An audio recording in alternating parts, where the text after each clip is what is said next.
Old Maddie was sitting in the room, eating everything in sight. He looked like he hadn't eaten for a long time. He stuffed cake into his mouth until it was full, and before he had even swallowed it, he started chewing on some meat. Somehow, he even managed to drink some juice at the same time. Nora watched him, speechless. Has he sneaked in here just to steal food? She asked herself. What are you doing here? Asked a member of the staff, walking into the room behind her. This is the senior students' changing room. You. Before he could finish speaking, he spotted old Maddie. He rushed toward him anxiously. Who are you? He shouted. You can't stay here. This food doesn't belong to you. Have you no respect for the Quinn School of Martial Arts? He grabbed old Maddie's arm roughly as he tried to manhandle him out of the building. Old Maddie made no attempt to cooperate. He smiled at the man and continued to cram food into his mouth. The man grabbed his sleeve and pulled, only to reveal a badly scarred arm. Nora watched in amazement, completely appalled by the lack of respect that the member of staff was showing him. The staff member looked at Nora anxiously. Quickly, call security, he said, a look of panic on his face. Who let this beggar in? This place isn't open to the public. I know this person, Nora replied calmly. Let me take him away. There's no need to panic. The staff member looked at her disapprovingly. You brought him in? He asked. Take him away, quickly. This is the senior student's changing room. It's her first appearance this year, and she needs the room to be completely untouched, otherwise her focus will be disrupted. These dishes were all prepared specially for her. He's ruining them. Delicious, said old Maddie, in an attempt to upset the staff member further. He reached for another cake and put it in his mouth before the man had time to react. He smiled smugly as he ate. Follow me, said Nora, looking at him. Old Maddie looked at her closely. She seemed familiar, but he couldn't remember how he knew her. He followed her without arguing. He knew he had intruded, and he also knew that if he resisted, he would get into serious trouble. As the two of them left the changing room, they found that a large crowd had gathered outside in the hope of seeing Quinn's senior student. They pushed their way through the throng before they managed to leave the basement. They found themselves in the parking lot. Old Maddie hadn't stopped eating the whole time they had been walking.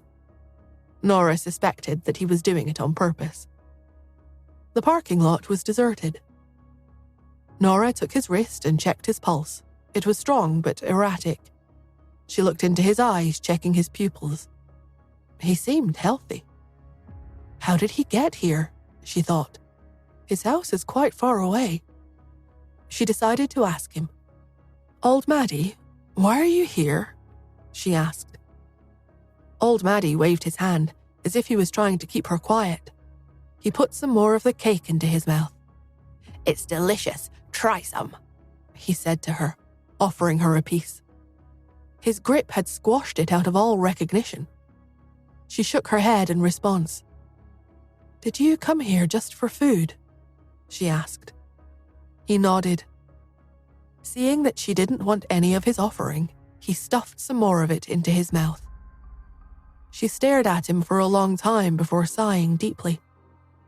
Come on, let's get you home, she said gently. She wasn't sure if he understood what she meant, but as he followed her quietly toward her car, she didn't waste any time worrying about it.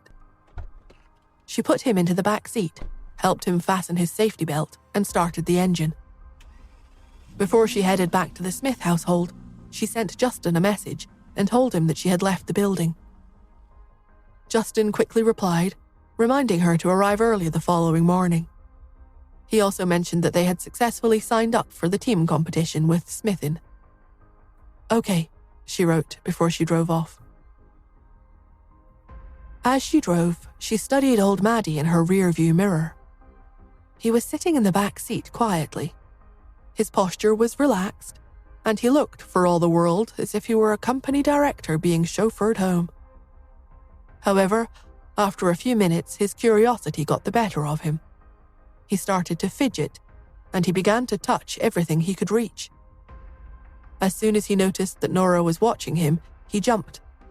It was as if he had forgotten there was someone else in the car. He stopped fidgeting and looked quietly out of the window. "Old Maddie, do you know Ryan?" she asked tentatively. "Ryan?" he repeated questioningly. He shook his head. "No, I don't know that name." She frowned.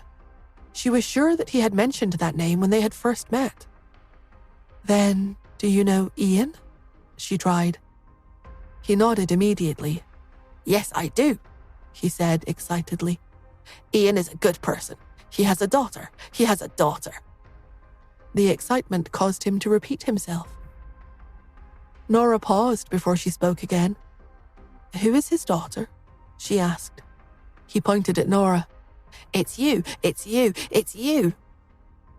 "But everyone says I'm Ryan's daughter," she said gently. "No, you're not like him," he answered dogmatically. He grinned. "You look like Ian. You must be his daughter. Ian's daughter has returned home." His excitement grew with every word he said. Nora narrowed her eyes. She began to suspect that old Maddie knew something. There's certainly more to this man than meets the eye, she thought. As she studied him more closely, another idea struck her. Could he be Ryan? She asked herself. As the idea took hold in her head, she started to drive more quickly. She dashed to the Smith household. As soon as she pulled into their driveway, she jumped out of the car and gently helped him out of his seat.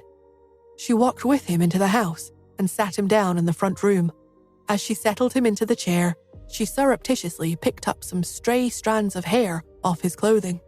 She rushed into the kitchen where she found a plastic bag and dropped the hair inside. She ran upstairs with the bag and called Lily to tell her that she had some samples to be tested and that she would be mailing them that evening. She needed to check old Maddie's DNA. Although the possibility of old Maddie being Ryan wasn't great, she still felt the need to confirm it and put her mind at rest. Old Maddie didn't move from the chair where Nora had left him. He had watched her leave, a puzzled expression on his face. After a few minutes, his eyes lit up. "Yvette," he said to himself. He smiled.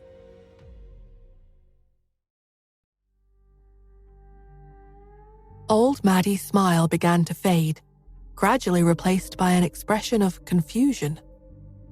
"Ian has a daughter and she's looking for him," he mumbled under his breath. He put the last of the cake into his mouth, stood up, and walked into the yard.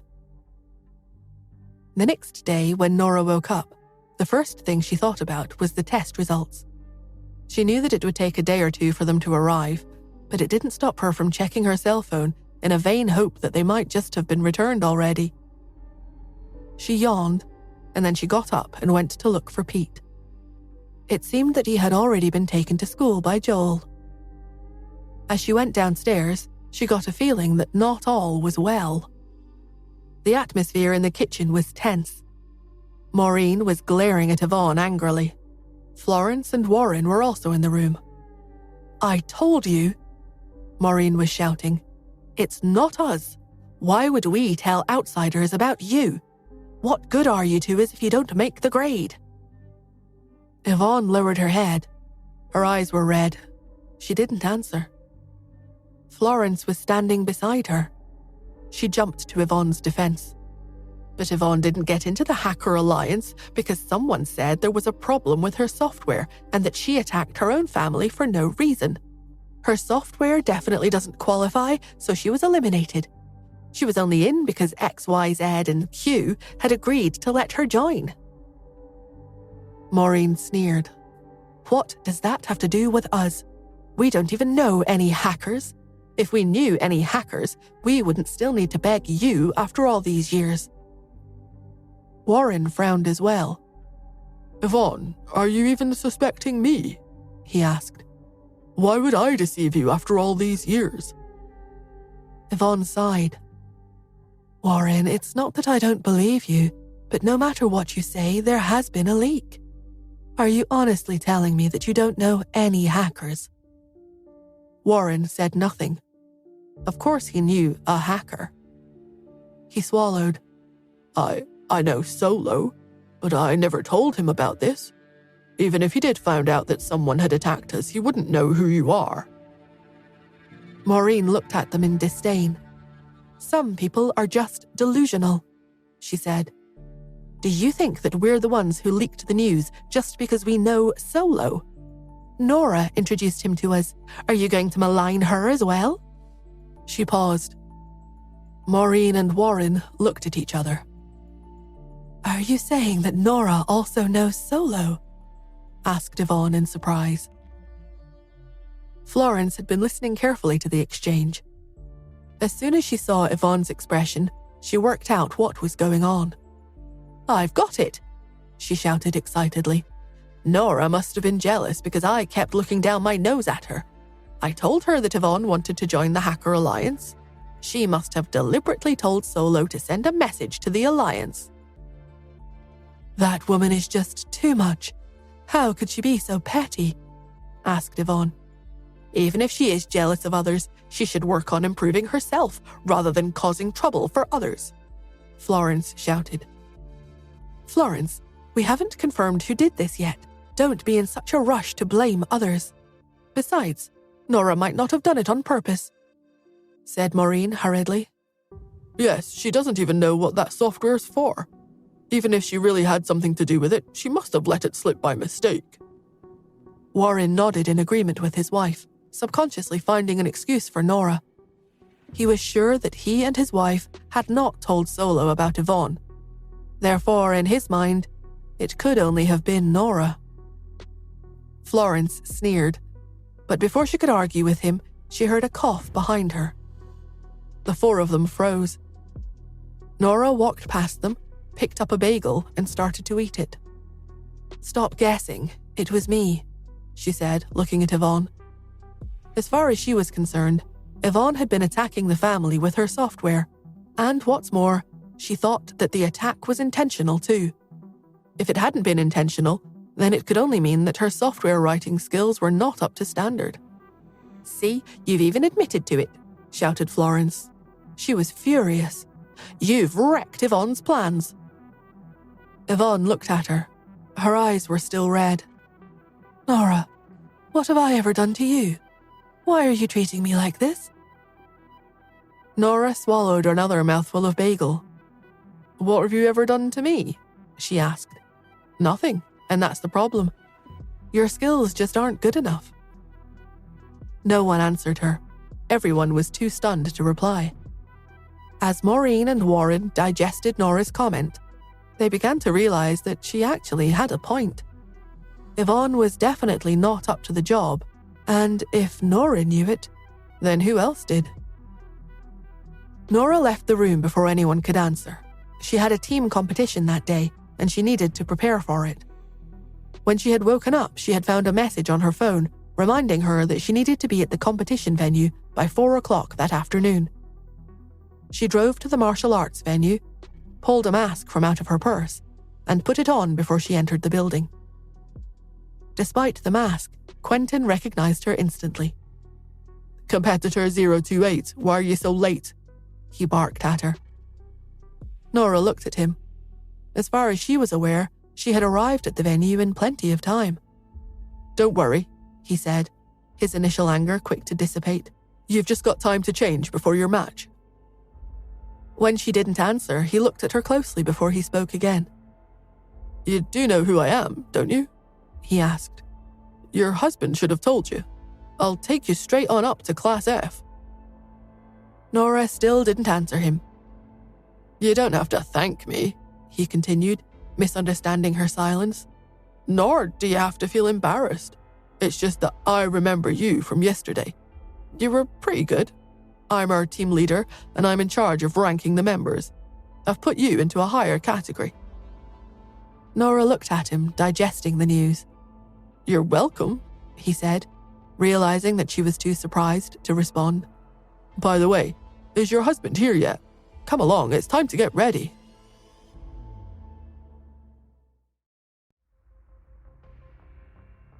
Nora remained silent. She knew that Quentin wasn't really interested in her reply. He was too confident to worry about anything she had to say on the matter. A short while later, Justin arrived. He was wearing a black mask that covered half of his face, making it hard for Quentin to work out if he was actually the man he was looking for. "You remind me of Irvin's senior student," he said. "It took me a moment to work out if it was you or not, and it's only because you have your child with you that I worked it out." He glanced at Cherry. "Why have you brought your kid to a tournament when you're competing in it?" "Why shouldn't he bring his child?" asked Cherry disdainfully. "Who will look after you while he fights?" asked Quentin, a little surprised by the way a child had spoken to him. "I'll look after her," said Justin. "I'll bring her into the ring with me." Quentin looked aghast. He didn't know what to say. Once Justin's words had sunk in, he burst out laughing. "You're taking her into the ring with you? Are you joking?" he asked once his laughter had died down. Justin wasn't laughing. Quentin shook his head. "It's dangerous in the ring," he said. "What if she gets hurt?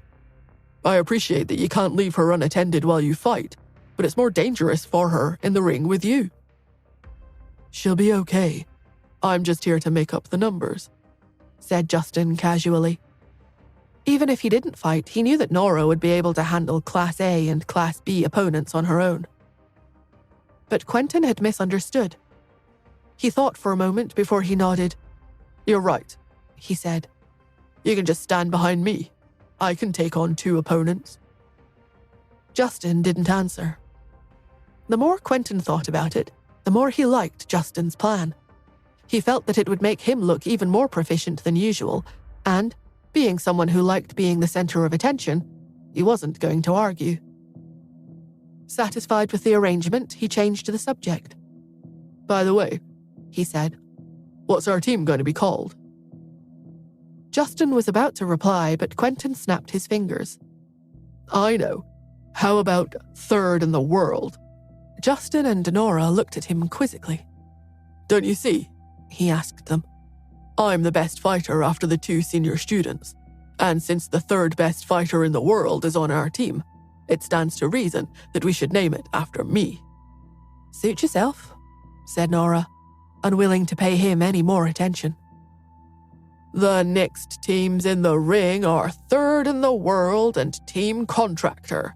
Let's all give them a round of applause," the stadium announcer said when it was their turn to fight.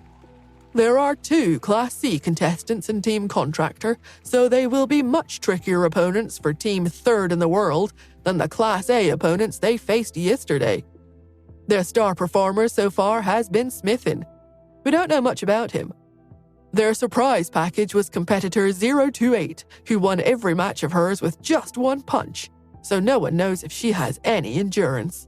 Please welcome the 2 teams." As the host made his announcement, Quentin puffed out his chest, held his head high, and led the way to the ring. Nora was in the middle. She walked with a lazy gait. She was still wearing a dress. She usually wore trousers, but the dress made her stand out as a female competitor on the team. Several people in the audience assumed she had done it as a gimmick to draw attention to herself. However, it was Justin who caused the biggest sensation when he walked into the ring. Never before had anyone seen a man enter a ring carrying a child in his arms. The child was about 5 years old and was wearing a princess dress. Even behind a mask, the child's bright eyes were peering out at the crowd. The crowd roared with excitement at the spectacle before them. Quentin, assuming that the fuss was being made about him, smiled in satisfaction. He loved being the center of attention. Having lived in the shadow of his gregarious family, not many people even knew that he existed. As a result, his ambition had always been to be in the limelight. Anonymity was no longer in his vocabulary. He waved as he entered the ring.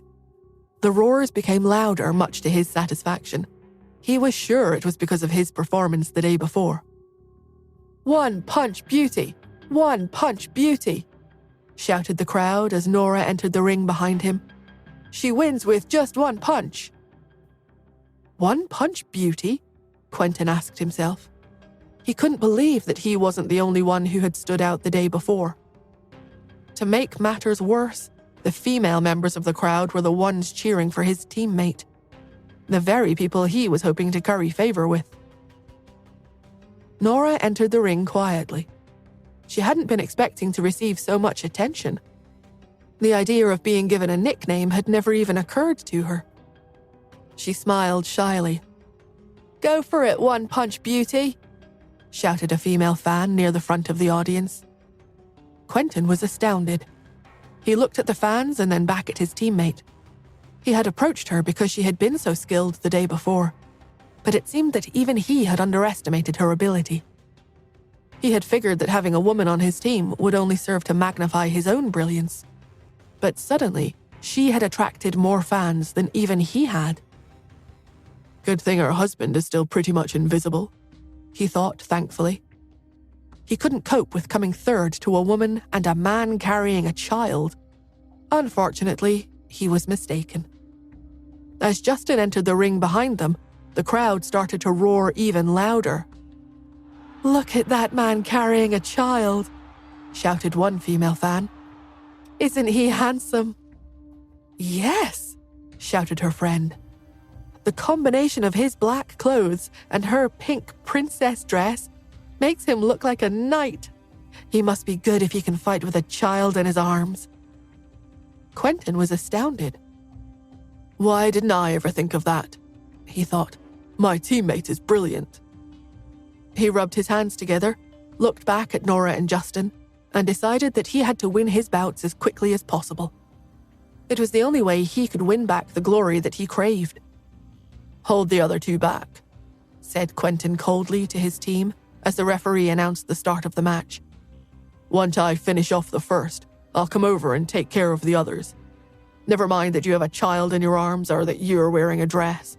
The two of you can just stand behind me. I'll take care of—" But he didn't get to finish his sentence.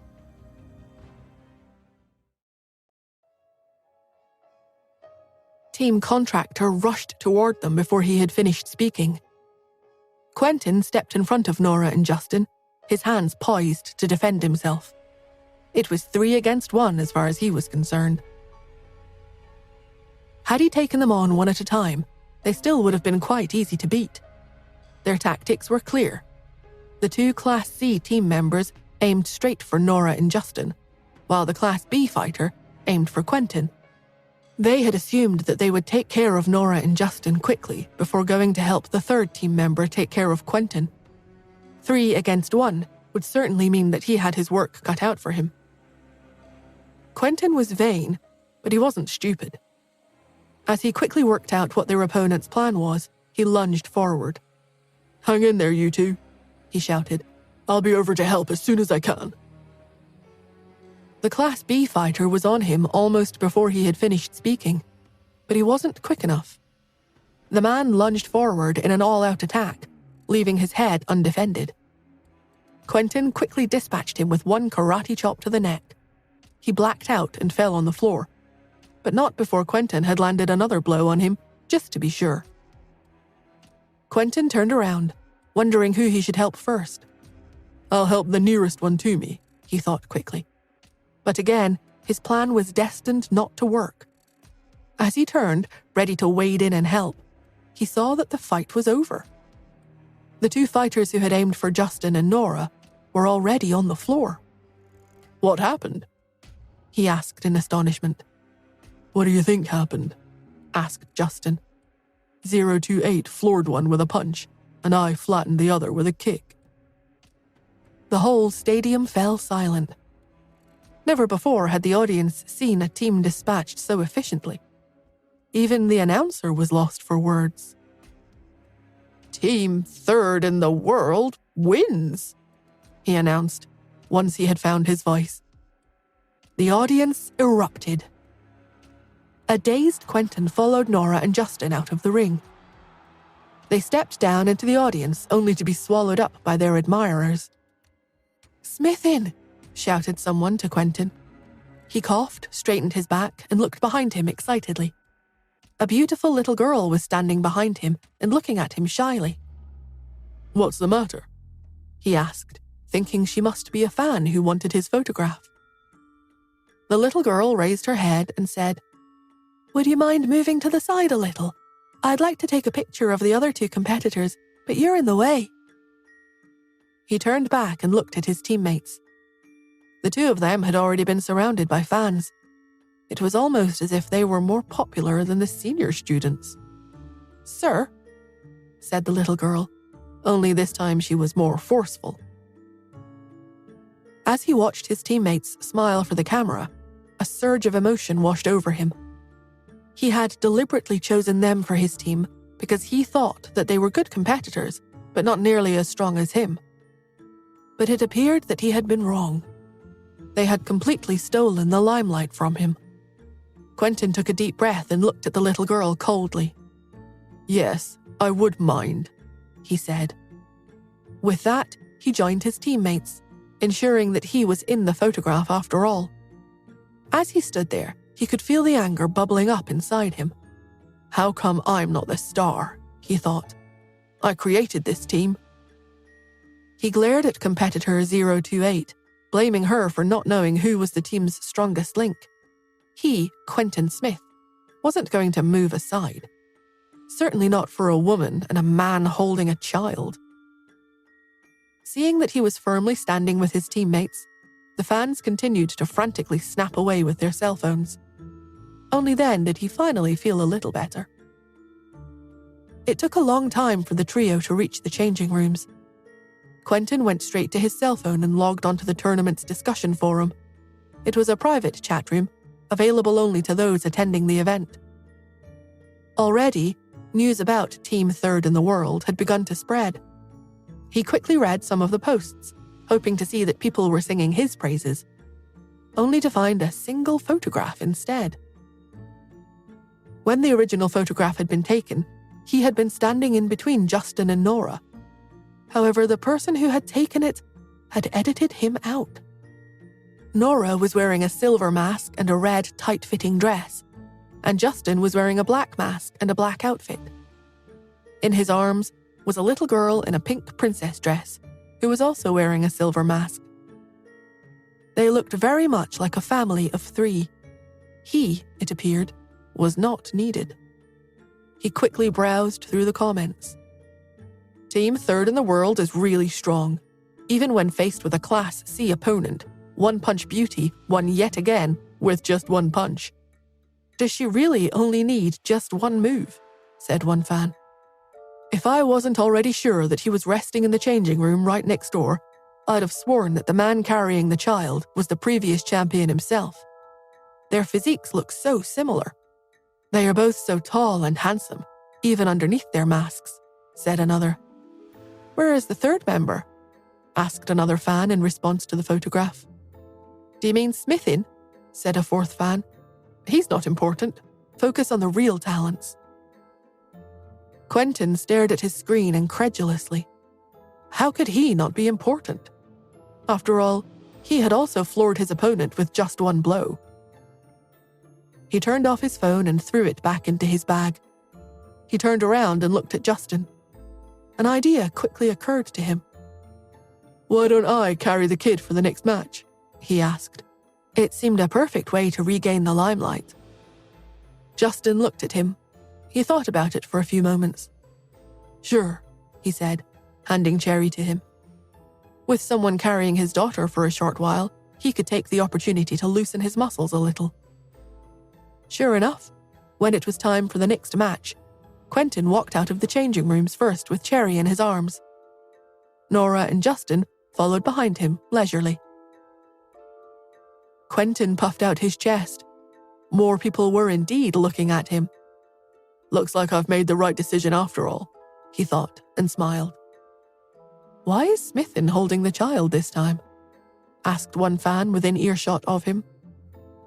Maybe the child is stopping the other man from doing his thing.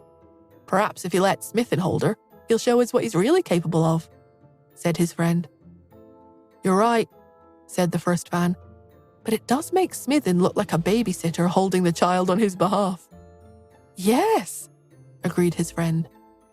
That couple sure are laid back. They don't look like they're here to compete at all. They look like they're out for a day's shopping. Quentin looked at the audience in disbelief, the smile on his face vanishing. Was it too late for him to return the child? But before he could, he heard another conversation. "Why is their team called third in the world?" asked a lady in the crowd. "It's probably a tribute to the 2 senior students," said her husband.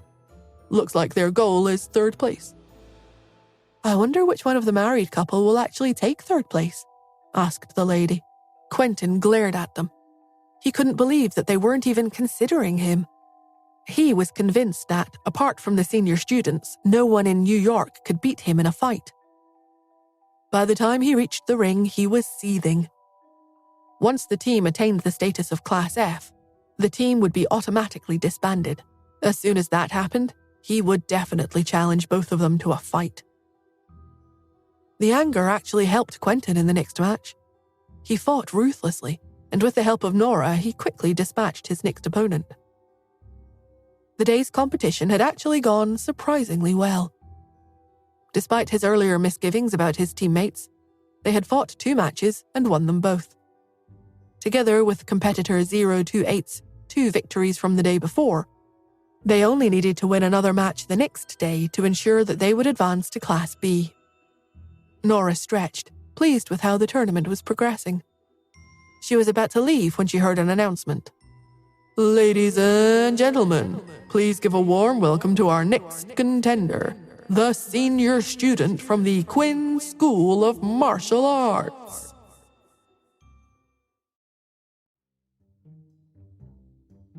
Nora paused and exchanged a look with Justin. Intrigued to see just what her imposter was capable of, they decided to go back to the ring and see for themselves. Quentin was already there. As soon as he saw them, he whispered, "Have you guys come to see her too?" "Yes," said Nora. "The defending champion, Ivan's senior student, is automatically assigned to Class F. Quinn's senior student didn't attend the last tournament, so based on the regulations, she has to start in Class A. She hasn't lost any of her matches in the tournament, though, so she'll advance to Class C as soon as she wins this match." "How many days has the tournament been going on for?" asked Nora. 5, said Quentin, craning his neck over the crowd in an attempt to get a better view of the arena. "It's a foregone conclusion that she'll reach the final, so they've scheduled 4 matches a day for her. That way she can advance as quickly as possible.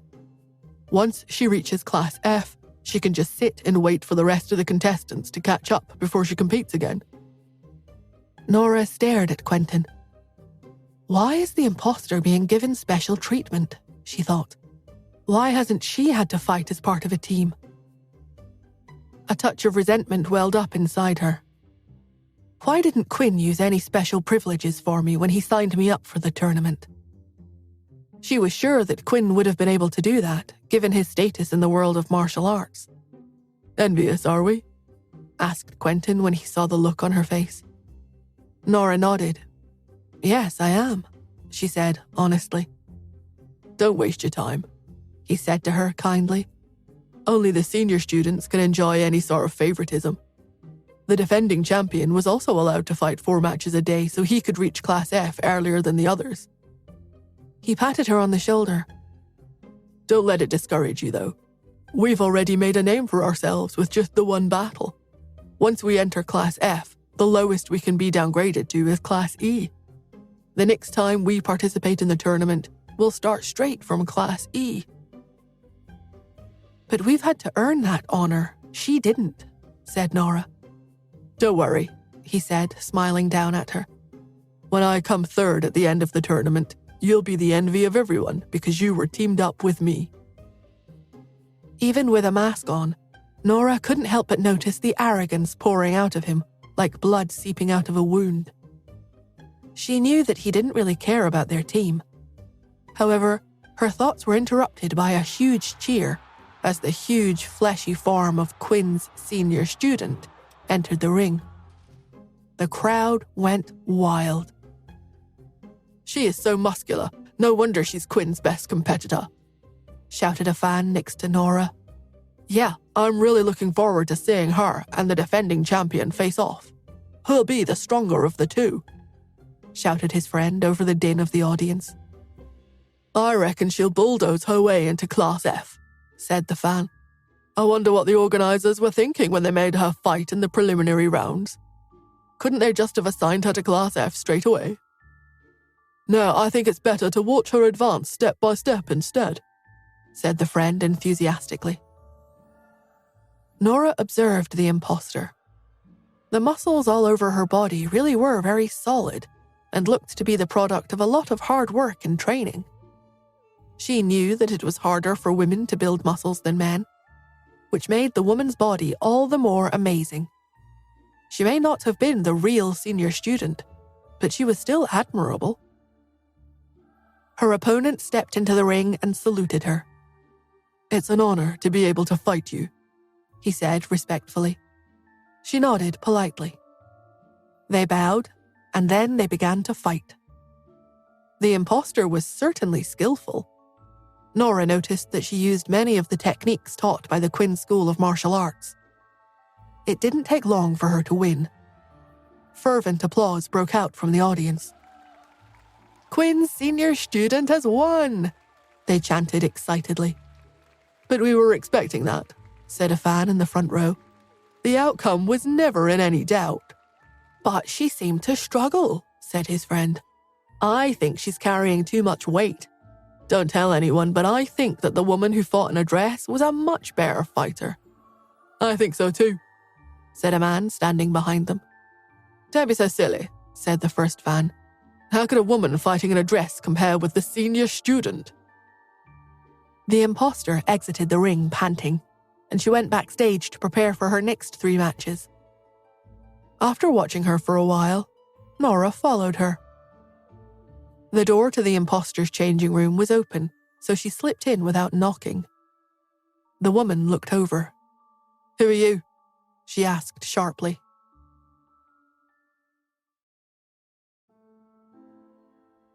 Nora raised her brow. The fake senior student's intuition was sharp. The imposter was about to speak when she spotted the contestant's number on Nora's wristband. She was surprised and immediately executed the highest salute in martial arts etiquette. She knelt on one knee and said, Linda pays respect to her senior. Senior? Nora thought. Nora was surprised. Whose student are you? My teacher is Lucas. Lucas was the second senior student of the Quinn School of Martial Arts and had taken charge of the school's affairs all these years in her stead. Nora gently helped Linda to her feet and said, Let's talk. Linda stood up straight. She was a sizable woman, taller than Nora by 3 or 4 inches, and she possessed an abundance of physical strength. It was clear to Nora that she was indeed practicing the Quinn School's martial arts style. The school was fastidious about slow and steady training, concentrating on physical strength, form, and dexterity. On the contrary, the Irvin School of Martial Arts focused on flexibility and dynamism. Quinn was not favorable to that training style and often called Irvin devious. Linda didn't wait for Nora to ask and immediately explained. The tournament organizers contacted Lucas. They wanted someone to impersonate you so they could earn some money to fund the tournament. They have also talked to the Irvin School of Martial Arts about this. The senior already agreed to it, so Lucas also agreed. Nora raised her brow questioningly. Linda explained.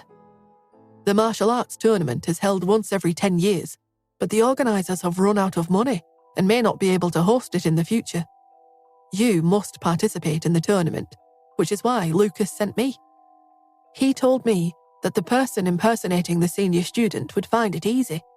They just needed to wear a mask, take photos with people, and so on. That way, he could bluff everyone for a while and divert attention from you. Linda appeared hesitant. After a short pause, she looked at Nora and continued. I've already won 20 matches and advanced to Class C. Lucas praised me and said I did pretty well, but he also told me to slow down because I may give myself away once I advance further.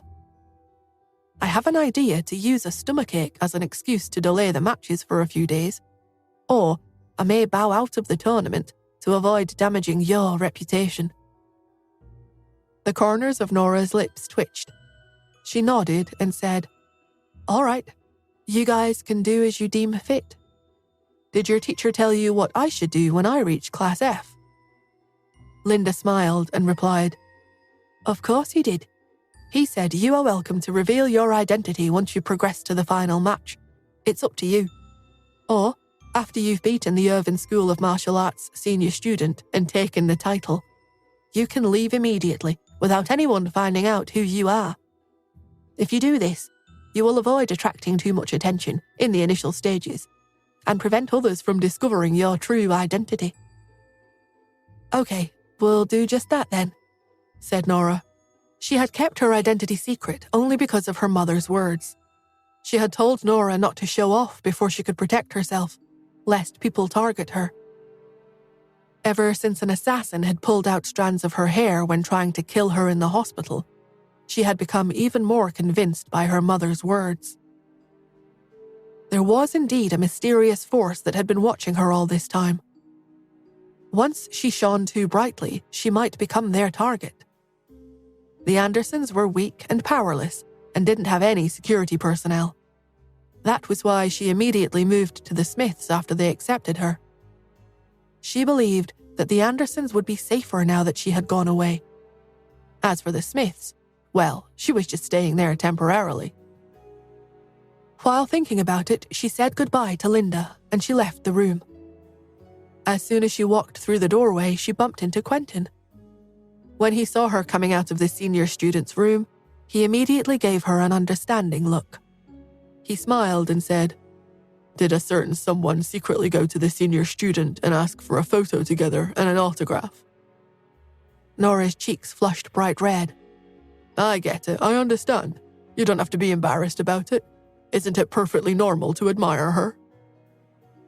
As Nora walked toward the exit, she asked, "Aren't you going home?" "Our matches today are already over, so why is he still here?" she thought. Quentin replied, "Nah, I'm going to stay here and watch her from afar." Nora didn't respond to his stupid behavior. After giving Justin a heads up, she drove straight home. On arriving, she saw old Maddie sitting by the door. He looked in a daze.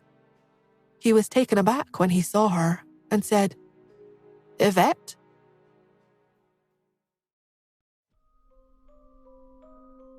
On seeing old Maddie, Nora wound the car window down. Even though he spoke in a whisper, she had still heard him. "Yvette? Yvette Anderson? Does he know my mother?" Nora was shocked. She slammed on the brakes, jumped out of the car, and ran up to old Maddie. She grabbed his hand. "Do you know my mother?" she asked. The elderly man looked at her in bewilderment. There was a lost and confused look in his eyes. Nora frowned and reminded him. "Yvette Anderson." When old Maddie heard the name, he shouted excitedly, "Yvette!" As Nora had thought, he did know who Yvette was. Nora asked the security guard at the door to park the car for her. Then she held old Maddie's arm and said, "Where do you live? I'll take you back there." Old Maddie grinned and nodded. "Will you give me hamburgers?" "Yes," she replied. "Okay," he exclaimed. Old Maddie followed Nora, and the two went to his home. It was already dark by then, and the whole manor looked like the sky had been covered with a black veil. For once, it wasn't foggy, and stars twinkled in the sky. In a big city, the lights shone so brightly that it was difficult to see the stars. However, there weren't many people living nearby the large manor. The lights in the few simple houses around it were switched off. Hence, a person's field of vision stretched even further than usual. Old Maddie led the way. He walked to a house in the furthest corner of the property, opened the door, and switched on the lights. Only then did Nora's eyes feel a little better. She looked around old Maddie's house. Unlike him, the place was tidy and clean. From the looks of it, the butler appeared correct in what he had said. The Smiths hadn't abused old Maddie. Old Maddie had burns all over him and disliked taking baths because he hated seeing his disfigured body. Not knowing this, some people saw him as dirty and disgusting. However, his bed sheets were changed frequently and were spotless, and the house smelled fresh. After Nora looked around, old Maddie sneakily took a hamburger from the fridge and handed it to her. He said, "Eat this, Yvette." "Not again," thought Nora. She frowned and looked down at the hamburger in her hand. While Nora was lost in thought, old Maddie looked at the door warily and said, "Don't be scared. You won't die of hunger." "What's that supposed to mean?" she thought. "Where are we?" she asked. "At home, of course," he said. She was puzzled. Why would we go hungry at home? Just what kind of relationship had old Maddie and Yvette shared? Judging from his behavior, he seemed very protective of her mother. While she was wondering about it, old Maddie grinned and asked, "Did you bear Ian a child, Yvette?" "What?" Nora exclaimed. Old Maddie was behaving erratically and spoke incoherently.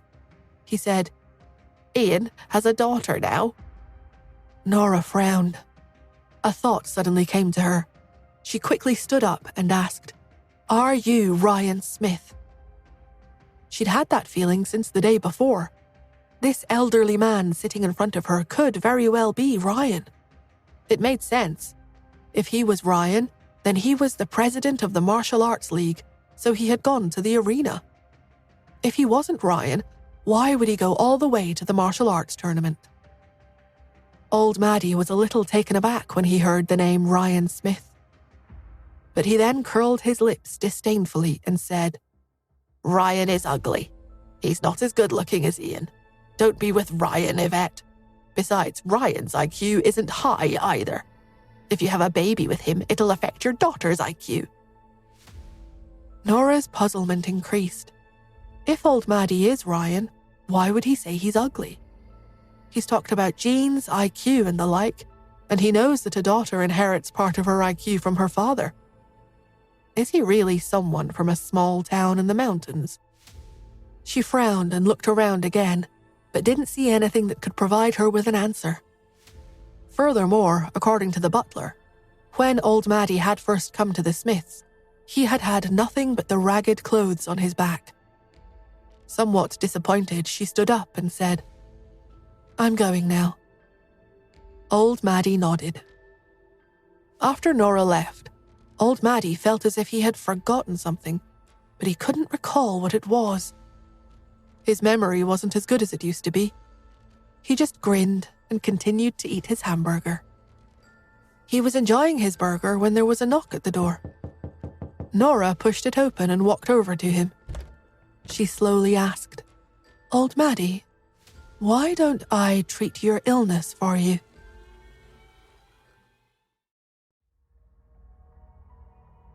Nora awoke and let out a long, loud yawn.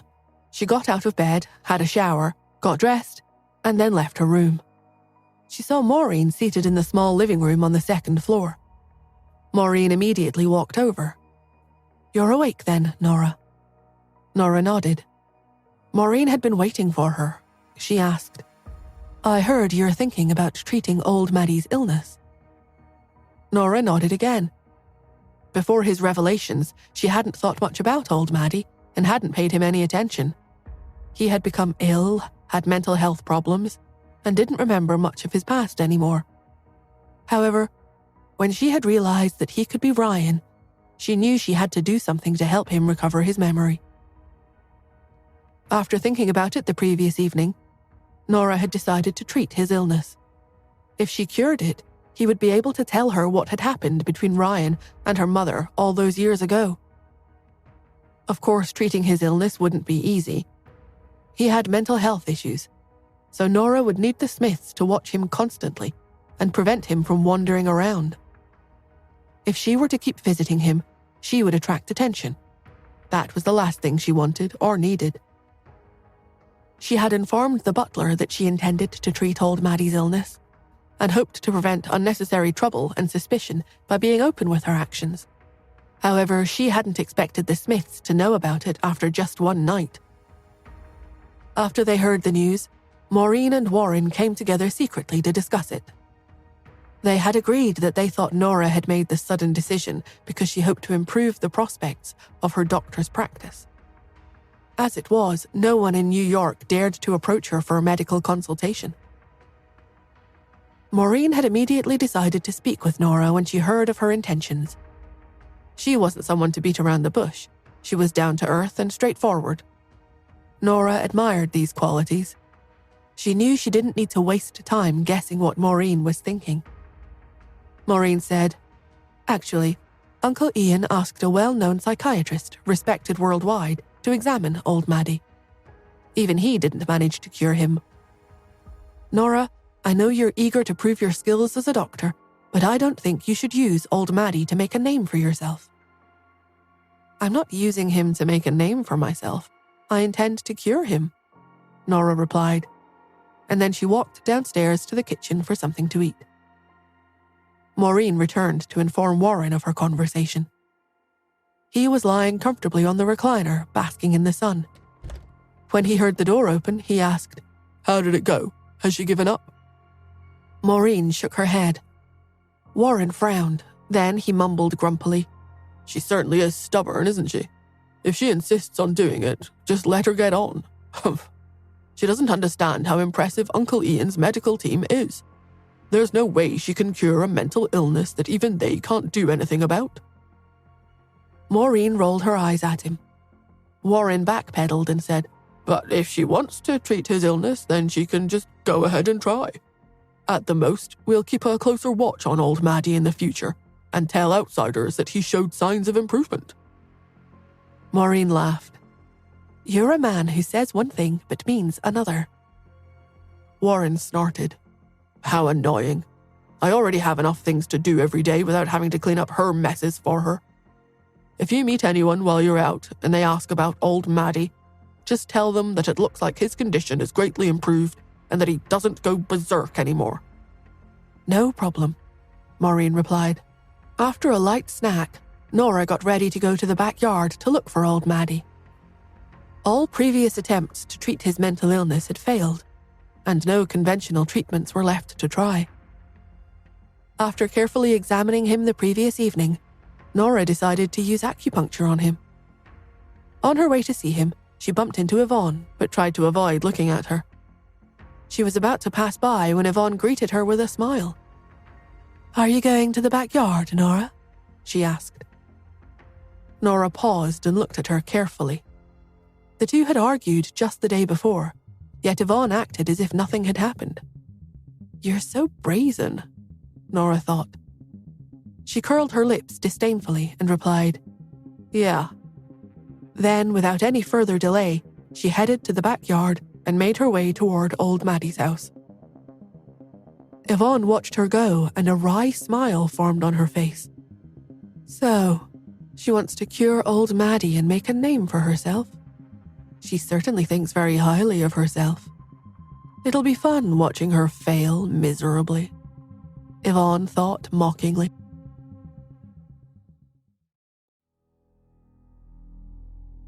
Nora walked toward the secluded garden in the backyard. Several household staff were milling around. When they saw her, they hastily left. Two of them began whispering to each other. "Have you heard? Miss Nora is planning to treat old Maddie's illness," the first woman murmured. "Mr. Ian already asked one of the most outstanding psychiatrists to treat old Maddie's illness, and even he couldn't do anything about it," the other woman said. "Does she think she can cure him? I know she wants to accomplish remarkable things so that people will respect her, but isn't this a little too, you know?" The other replied sarcastically, "Let's hurry up and leave. I don't want her coming over here and saying something is wrong with us. We might end up as two guinea pigs for her to test on." They both laughed and started to walk away, still gossiping quietly. "I feel sorry for old Maddie, he's so pitiful. He's already gone mad and must suffer under her hands. But Miss Nora looks very determined to me. What if she's genuinely trying to cure him? Miss Nora is a surgeon, but she isn't even well known. How could she possibly know how to treat mental illnesses when professional psychiatrists couldn't cure him? The pair continued to whisper among themselves, but Nora took no notice. She entered Old Maddie's house. Old Maddie was eating a hamburger. The butler, who knew she was coming, stood next to him. He looked at Nora sternly. When she had approached him the night before and told him that she wanted to treat Old Maddie's illness, the butler had disapproved. He felt that Nora wanted to use Old Maddie to experiment on. How can this be allowed? He had thought. He had immediately spoken to Joel, who had hesitated, but then unexpectedly agreed to the idea. The butler would keep an eye on Old Maddie. That was all he could do.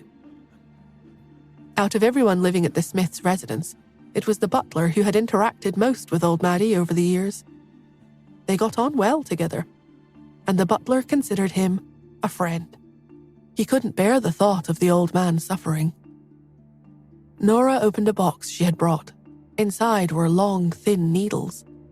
The butler looked shocked. Miss Nora, are those?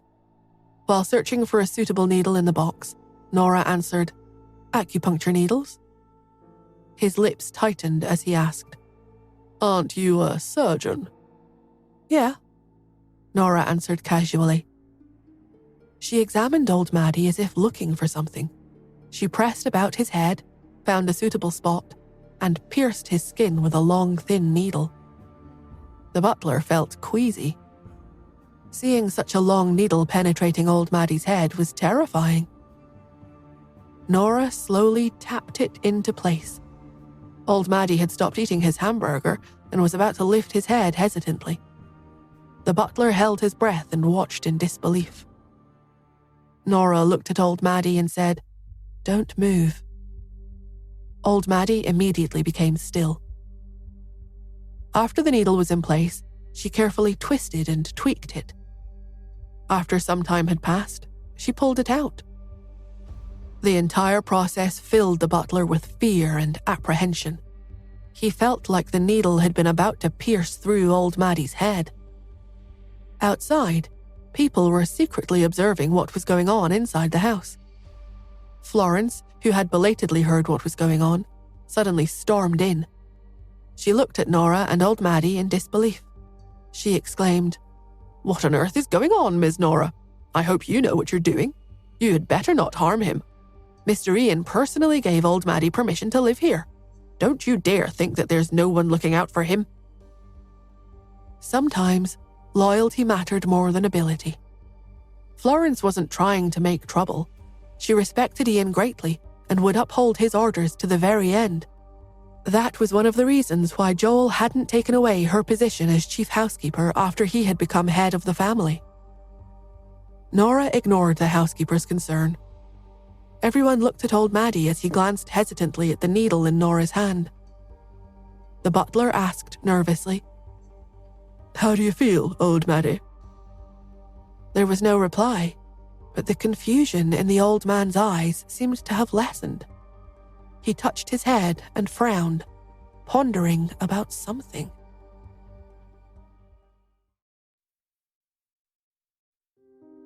The butler was amazed when he saw Old Maddie's reaction. Although everyone had heard of acupuncture, they were still shocked and astonished when they saw it for themselves. The needle was so long that it looked like it could fully penetrate a person's head. And, after all, few people practiced it. That was why they were so shocked by Nora's actions. When the butler saw that Old Maddie's condition did seem to have improved, he gulped and asked, How do you feel? Old Maddie took a bite of the hamburger and said slowly, I want to sleep. After he had said that, his grip loosened and the hamburger dropped to the floor. He had fallen asleep. This was a normal after effect of acupuncture. Nora picked up the needle and pierced him with it another 2 times. Acupuncture took time to work. Given Old Maddie's illness, It would take at least 2 weeks to see significant improvement in his demeanor.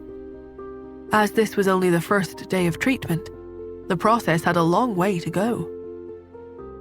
Nora completed the first part of the treatment and put the needles away. Next to her, the butler, who had seen old Maddie fall asleep, asked, "Ms. Nora, what's the matter with him?" Nora replied, "He's all right. He'll be fine after he wakes up. Help him into bed." She stood up straight and stretched. She felt tired.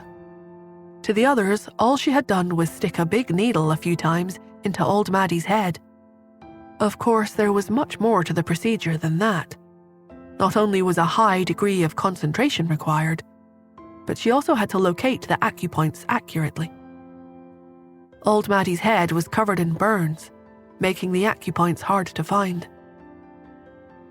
After piercing the needles into his head, she also had to control their force and depth.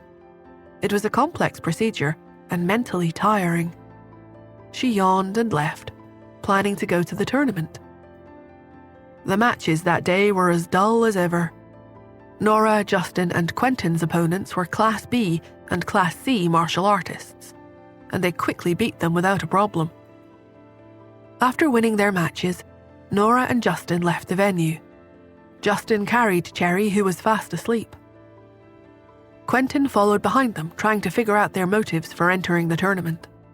As they walked, he asked, "You guys puzzle me. Why are you participating? There aren't many married couples in New York who are as skilled as the two of you, and you have a daughter to think of." Nora and Justin exchanged a look. They ignored him. The team had gained a lot of fans after just a few matches. The fans had especially fallen in love with Nora and Justin. They had fought well together. After the last few matches, Quentin had also gained fans. He thrived on the attention. He loved people looking out for him to take photos and selfies.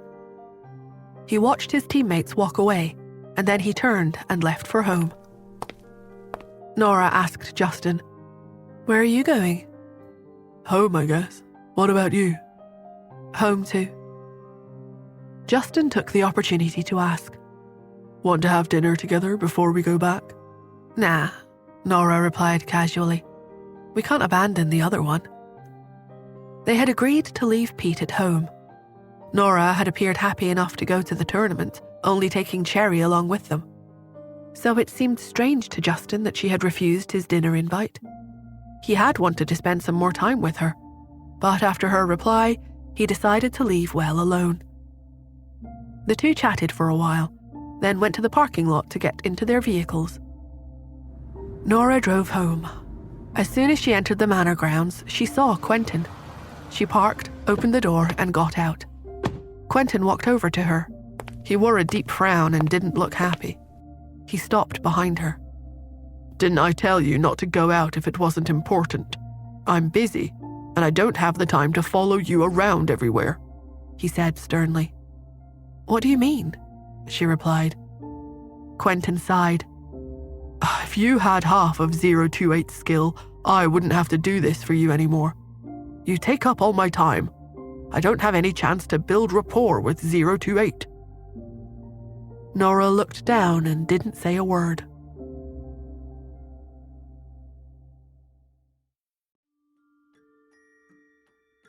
Nora was amused. It seemed like the right time to have a good chat with Quentin and let him know how strong she was.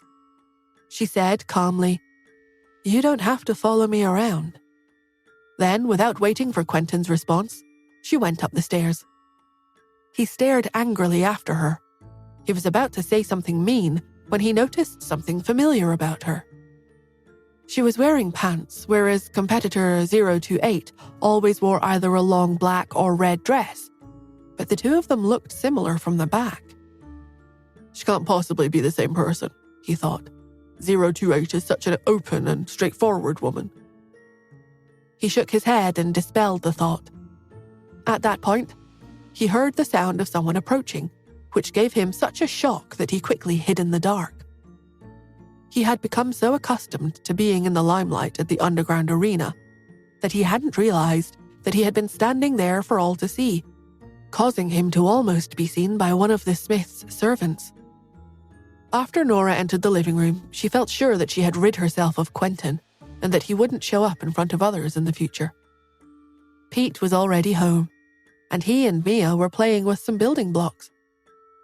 Mia seemed to be enjoying herself, so even though Pete felt that what she was doing was very boring, he nevertheless joined in with her. Brandon circled around them and said, "Mia, why are you so stupid? You need to put a block there." He picked up one of the blocks and put it clumsily on top of their construction. "Oh, it collapsed," he exclaimed. Mia pouted and stared at him in silence. Brandon panicked. "Hey, don't cry. I won't touch your things anymore, okay?" Pete sighed and started the construction again. Within a few seconds, he had arranged Mia's blocks back into their previous state. Mia cheered up and said, "Thank you, Cherry." Pete replied stoically, "You're welcome." Why is my son talking so weirdly? Nora wondered. While she was thinking about it, Pete, who sensed her looking at him, looked over. His dark eyes lit up and he called out, "Mummy?" He sounded a bit like he was trying to get her attention. Nora realized that he must have something to ask of her. She nodded to him and went up the stairs. When she went into her bedroom and looked behind her, sure enough, she saw Pete closing the door. Nora sat on the couch and asked casually, "What's the matter?" Pete walked up to her at a snail's pace. The hesitant boy carefully observed her expression before he finally asked, "Mummy, can you ask Tanya to teach Mia how to dance?" Nora was surprised. "Why are you asking that?" Pete said, "Mia likes dancing very much, and whenever we have dance classes, she hides outside the door and secretly practices the steps with us. Tanya has spotted her several times, but she just doesn't take her on as a student." "Okay, I'll ask her about it." Pete smiled and said, "Great. I'll go back and play with Mia now." "Go ahead." After Pete left, Nora decided to call Tanya. However, just as she was about to do so, she received a video call from her.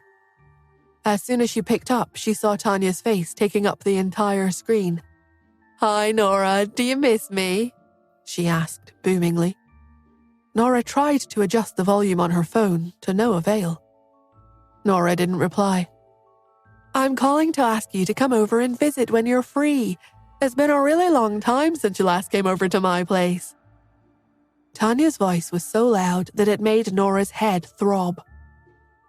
Nora waited to check whether Tanya had finished speaking before asking, "How have you been lately?"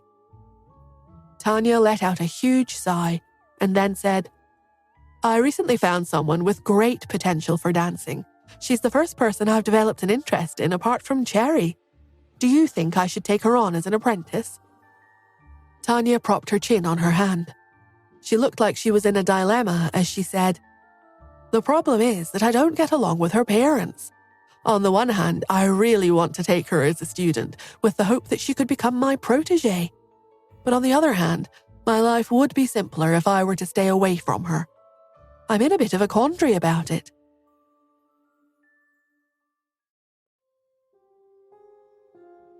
That was the exact reason Nora had wanted to call Tanya. Tanya's situation had also given Nora a dilemma.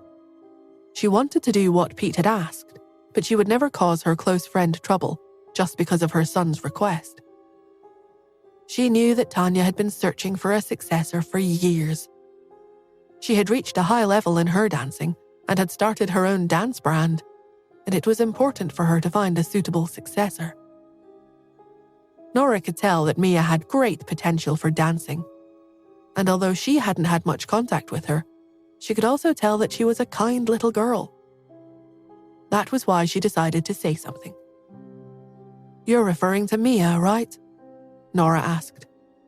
Tanya didn't reply, so Nora added, "How do you feel about it?" Tanya pursed her lips and sighed. She replied, "I just don't know what to do about it. She's a sweet little thing, and she obviously loves to dance. Whenever I hold classes, she secretly comes over to learn, but I pretend not to notice her. Sometimes, when I see her dancing by herself without my guidance, I go into a daze and feel as if I'm looking at myself when I was younger.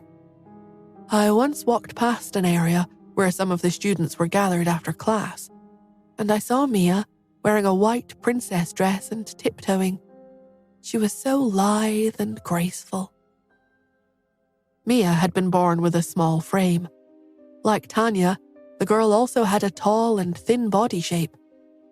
Tanya thought it was a pity for someone with a build like hers not to dance.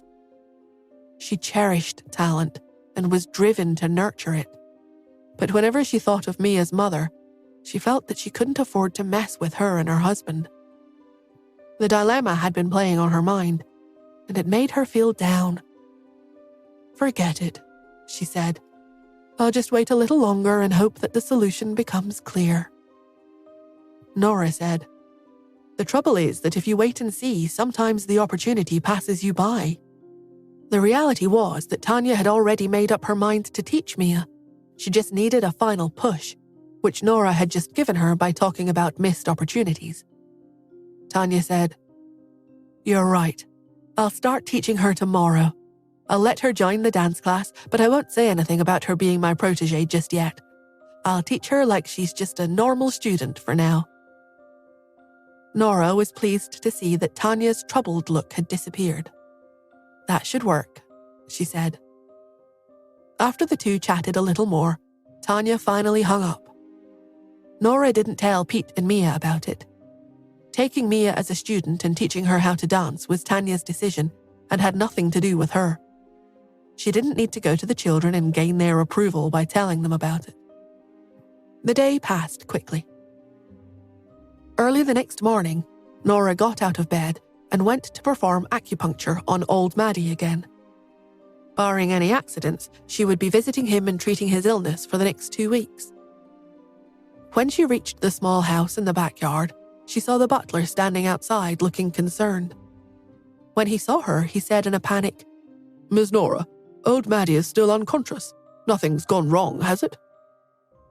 The fact that he was still unconscious showed that his health had suffered a lot and that he had been in a highly tense mental state over the years.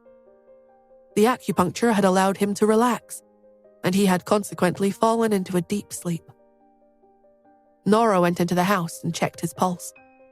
The butler watched her anxiously. He was concerned about old Maddie's condition and wasn't convinced that Nora had the competence to treat him. Since the previous day, old Maddie had only woken up once, and after eating a small amount of food, he had fallen asleep again. The butler had been alarmed by that and hoped that Nora's treatment hadn't brought about a deterioration in old Maddie's health. While he was thinking about it, he saw Nora brandish an extra long needle and stick it into the old man's head again. A few jabs later, Nora got onto her feet and said, "He's fine. He'll recover after he sleeps for a few more days." Then she turned around and left. The butler was astounded. "That doesn't seem right," he thought. "People don't sleep for 23.5 hours out of a 24-hour day." While walking back to the main house, Nora received a call from Lily, who said, "I've received the DNA sample you sent. I'll start the test now. The results will be back in 8 hours."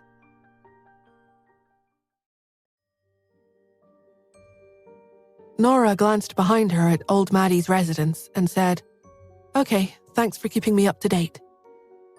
After hanging up, she went out and drove to the underground arena. Her only objective at that time was to advance to Class F as quickly as possible so that she could spar with the other senior student. As usual, she changed into her red, tight-fitting dress in the car. Then, she entered the underground arena. As soon as she went in, she heard people deep in discussion. "Who do you think will be stronger this year, this senior student from Ivan's school or Quinn's?" "Both of them are very strong. It's just that the Irvin senior student was in the last martial arts tournament, so everyone has seen his strength, whereas Quinn's senior student is more of an unknown quantity." "I get that, but we've seen enough of her to know that she's amazing. I think she's just as good." "That's right. Did you guys see her first few matches? She was very impressive, and I think she could easily outperform him." Maybe she will be able to hold him down just by sitting on him. A much stronger voice said, You guys have got it all wrong by thinking that the champion will only come from one of those two schools. The person's words took the others by surprise. Even Nora, who was about to pass by them, stopped and looked at the person who was speaking. That person was from a small 4-person team. None of them had masks on, and they were wearing clothes specific to a certain school. They were all members of Benevolence Hall, which was a martial arts school that had been established fairly recently, and not much was known about it. It was their first time participating in the martial arts tournament, so people didn't expect much from them. Someone laughed and said, Who else is going to be the next champion if not one of the senior students? It's definitely not going to be someone from Benevolence Hall.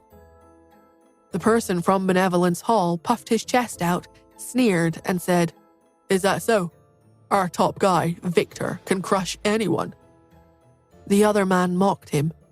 Victor? Who the hell is Victor? If he's so good, why haven't I heard of him before? The others echoed him. One of them said, Even the name Benevolence Hall sounds so lame. Who's been training you guys? The Benevolence Hall man started to look smug and replied, Our trainer's name will scare you to death. He's the internationally renowned boxing champion, Abigail. Abigail was a strong and muscular African man who was the champion of the previous year's international boxing competition. When he had won the championship, he had said on stage that he would love to have the opportunity to get involved in martial arts in the States. In particular, he had a great interest in the Quinn School of Martial Arts, which was famous for its training in physical strength.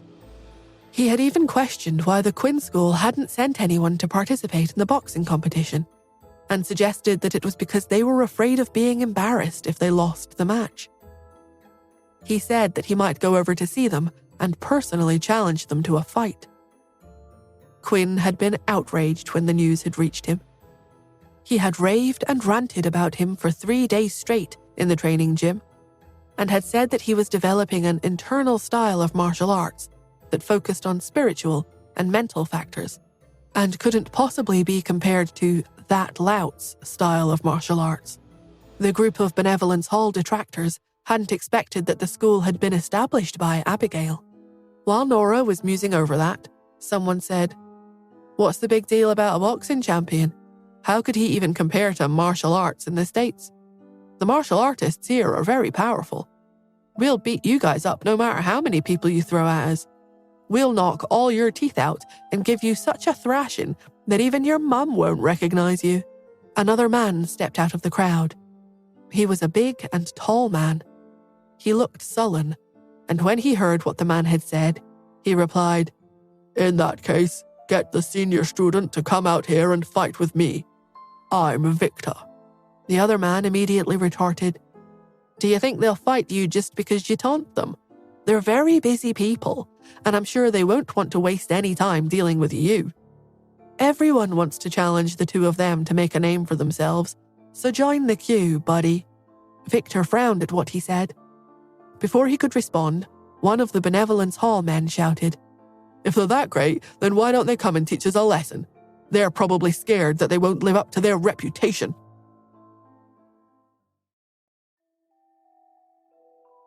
The Irvine School of Martial Arts and the Quinn School had always been respected in the boxing world, especially during the past few years.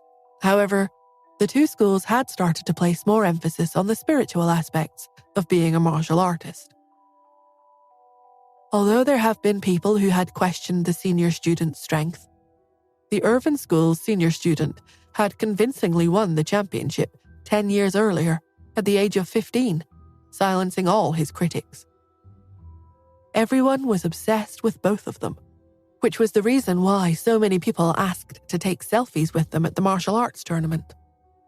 Having an upstart like Victor questioning their ability didn't go down well with the fans, and many of them glared angrily at him. What are you doing? Someone asked.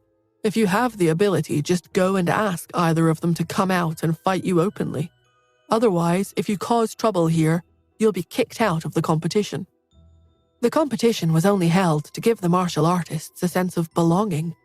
It wasn't intended primarily to select the real champion, but to give all martial artists a goal. However, without some form of competition, the schools probably wouldn't be motivated to practice martial arts anymore. Because the organizers wanted to downplay the competitive aspects of the event, there was a rule that all members were forbidden to provoke or attack anyone in private. Any person found doing that would be eliminated. Victor realized that he was wasting his time talking to those people, so he turned around and walked toward the entrance.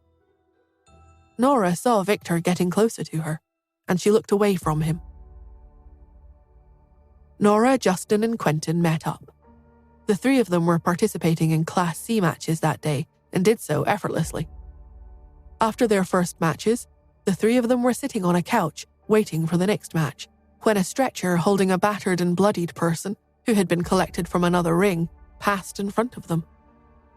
Because injuries in the arena were not unknown, Nora didn't take much notice of it. After a while, someone got off the stage and walked toward the food section.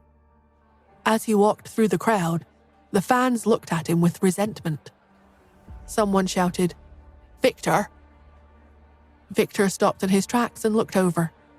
He saw a man from the Quinn School walking toward him.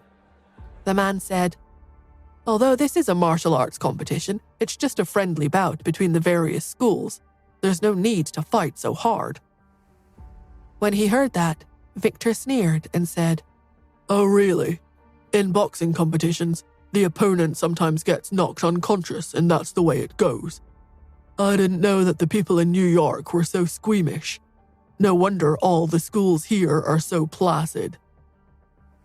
The man from Quinn School was shocked, but he still said politely, "That's not what I meant." Victor interrupted him. "Then what do you mean? Are you blaming me for being too ruthless? Or are you saying that there shouldn't be any casualties on the competition grounds?" The man said, "I'm not saying that. Casualties are inevitable, but you were too ruthless just now. The other guy had already admitted defeat, so why were you still fighting him? He could suffer permanent injury from that kind of beating." "What does that have to do with me? Did I force him to take part in the competition?" The man was speechless. Every word that Victor said was aimed at the competition. He showed disdain for the competition and its standards. The people who heard him were angered by his lack of respect. Victor looked at the crowd and frowned mockingly. "In my opinion, a competition is an opportunity to fight for the honor of the school. If someone can't accept a beating, then they should withdraw."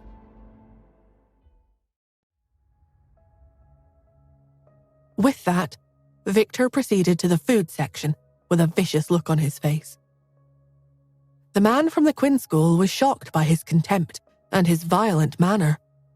He took a deep breath and tried in vain to calm himself down. He pointed at Victor's back and shouted angrily, "In the next match, you'll be facing Quinn School's Class D fighters. Let's see how you handle them." Victor paused and smiled. However, he didn't say anything. He just picked up a drink and gulped it down. Most of the people at the competition disliked the four men from Benevolence Hall. The four of them didn't mind and found a place away from the crowd to sit and rest. Nora had heard the exchange between the man from the Quinn School and Victor. Quentin said, "I know that person." "Who is he?" asked Nora. He rolled his eyes and said, "There are some dark forces in New York. 2 years ago, that guy was one of Scarface's subordinates. His name's Victor. Back then, he liked to gamble, and he idled around all day. Later on, he separated from Scarface and his crowd and joined Benevolence Hall." Nora asked curiously, "Does Benevolence Hall accept people like him?" Quentin said, "Normally, the recruitment of people in a martial arts school depends on their age. Victor was already 27 or 28 years old. When a person reaches that age, their bones have already matured, so their potential is severely limited. Benevolence Hall isn't like other schools. Those guys are just a gang of hooligans who go around looking for trouble. Nora was curious. So I take it that they're not very skilled? Quentin was disdainful. Precisely. They're just a bunch of ruthless thugs. I guess the Class C fighter was too careless. Nora felt that Quentin seemed to have a problem with Benevolence Hall and wasn't sure whether he was being totally accurate. When she saw Victor in the ring again, preparing for the next competition, Nora stood up and said, "Let's go over and take a look." They all walked over and saw a Class D player from the Quinn School already standing in the ring. Nora knew the person. He was from the same generation as her, and his name was Randy. She knew that he was very skilled. Furthermore, because he was in the Quinn School all year round, he didn't hide his identity. Quentin also knew him. "So Victor's going up against Randy this time," he said. "Victor won't stand a chance." He then shouted out, "Beat him up, Randy." The fans, who had just witnessed Victor beating someone else up, also began to shout, "Give him hell, Randy. Show him what the Quinn School can do." Randy raised his hand in acknowledgement. After Victor climbed into the ring, Randy held his hands out and said, "I apologize in advance." With that, he raised his fist and sent a hate-filled punch toward Victor. "Yes!" the crowd cried out as they waited to see Victor fall. However, just as the fist was about to reach his face, Victor unexpectedly dodged it and kicked Randy in the stomach. There was a collective gasp from the audience. Even Quentin was surprised. How was that possible? Nora looked at Quentin as he just stared at the match in shock. "This Victor was just a little hooligan 2 years ago," he said, shaking his head in confusion. "I could have beaten him with one hand, but what I saw just now was something else. It doesn't look like he's only been learning martial arts for the past 2 years. No matter how talented he is, he couldn't get that good in 2 years."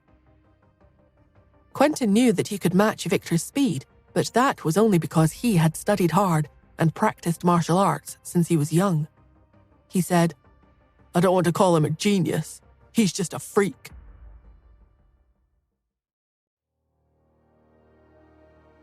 Nora didn't say anything and continued to watch the competition. Quentin's cursing kept ringing in her ears. "Damn him. Not only is he fast, but he's much stronger than he used to be. I think Randy is going to lose. I don't understand what's happened with this guy. Logically speaking, if he had any talent in martial arts, it should have been obvious 2 years ago." Looking at Victor's current level, it was clear that his ability was on par with Quentin's. Quentin was indignant. "Come on, Randy, fight back." He got the people around him to join in with his shouts of encouragement. Unfortunately, Randy was no match for Victor, and he was defeated in under 5 minutes. Randy fell onto the stage, and his entire body hurt so much that he couldn't get back up. He stretched out his hand and said, "I admit..." Before he could say the word defeat, Victor took a step forward and kicked him in the abdomen, causing him to roll over. Randy groaned in pain. Someone close to the stage shouted, "Victor, what are you doing? Randy has already admitted defeat." Victor stood on stage and grinned. "Is that so? Then why didn't I hear that? Did he say that?" Victor looked at Randy and asked, "Do you admit defeat?" Randy wanted to say something, but he couldn't get the words out between groans of pain.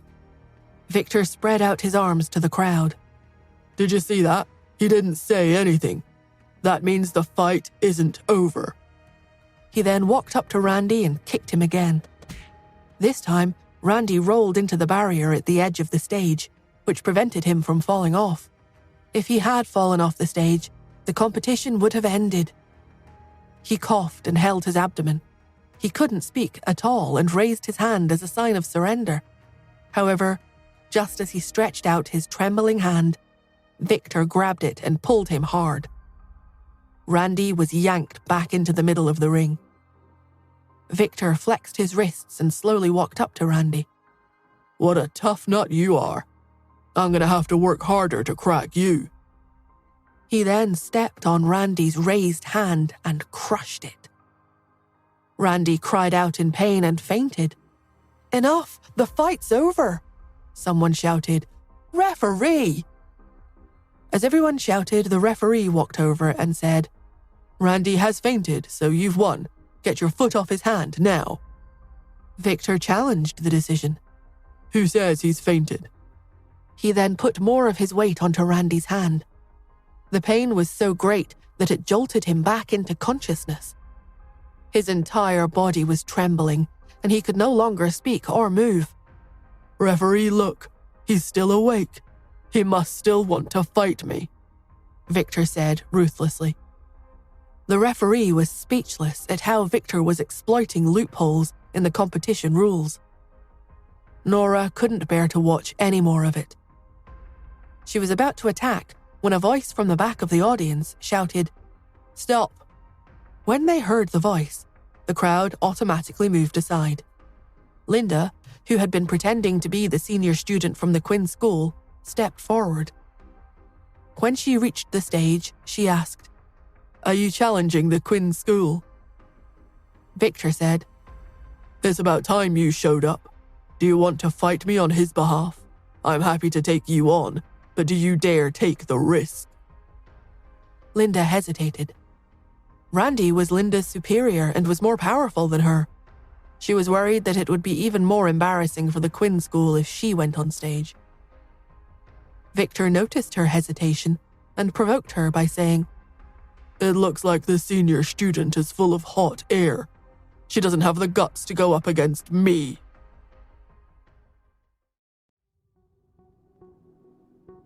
His taunting made everyone angry. Someone shouted, "Get in there and teach him a lesson." Others immediately echoed, "That's right, take him down. Let him see how powerful the Quinn School is." "Yeah, give it to him. Do it for Randy." "He deserves everything that's coming to him. Punish him." "Who do benevolent all think they are? How dare they treat the Quinn School so badly?" Quentin was also furious. He shouted anxiously, "Go for it." Linda looked anxiously at the crowd, not knowing what to do. She would lose face if she went into the ring and lost, but if she didn't fight, it would make the Quinn School seem weak. Victor was still sneering. "What's holding you back? Are you going to disappoint your supporters?" Quentin muttered, "Why isn't she getting in the ring yet? If I were a member of the Quinn School, I would have gone up and taught him a lesson." The people of the Quinn School had been bullied. Only by their own people going up and defeating Victor could they show their strength. If none of them did that, it would be humiliating for the school. However, Randy was ranked in the top 5 of the school, and he had been decisively defeated. It was clear that a lower-ranked person wouldn't stand a chance against Victor, and would only add to the school's embarrassment. Nora stared at the ring and took a step forward. Someone grabbed her arm, and she turned around and saw Justin staring at her. "He's doing it on purpose," he said. Nora knew that he was right. From the moment Victor entered the arena, he had been constantly challenging the status of the Quinn's senior student. He had jumped at the chance of fighting someone from the Quinn School as a way to encourage the senior student onto the stage. Although Nora was aware of that, she felt that she needed to do something. She looked at the stage again. Linda's face was steely with anger. Her fists were clenched tightly, but she didn't say a word. Earlier, the people from the Quinn School had shouted for revenge. However, when they saw that Linda was not moving and that no one else was going on stage, their resolve started to wane. If she didn't make a move, it would probably be difficult for the supporters of the Quinn School to hold their heads up in the future. Nora took a deep breath and shouted, "I'll fight you." As soon as she spoke, the place fell silent. Everyone looked at Nora, who was wearing a silver mask. Victor also looked at her and seemed confused. Quentin couldn't believe what he had heard her say and quietly asked, "What are you doing? You don't need to show off. This guy's very strong." She ignored him and stepped toward the stage. The crowd parted as she walked forward. When Linda saw her, she felt relieved. Nora stepped into the ring, and then Victor said, 028, this is between me and the Quinn School. It has nothing to do with you. Nora said calmly, I'm also a member of the Quinn School, so it has everything to do with me. Everyone was shocked by her revelation. Victor just sneered and said, When it comes to women, I'll only treat the senior student as an opponent. I advise you to scuttle back to your seat and stop embarrassing yourself. Nora held out her fist and said, If you want to fight the senior student, you'll have to get past me first. He stared at her, and after examining her from head to toe, he gave a big sigh as he said coldly, All right. Since you obviously want to die, I'll grant you your wish. But don't think that I'll go easy on you just because you're a woman. After saying that, he didn't give Nora any time to react. Without another word, he ran over to her, intending to knock her down.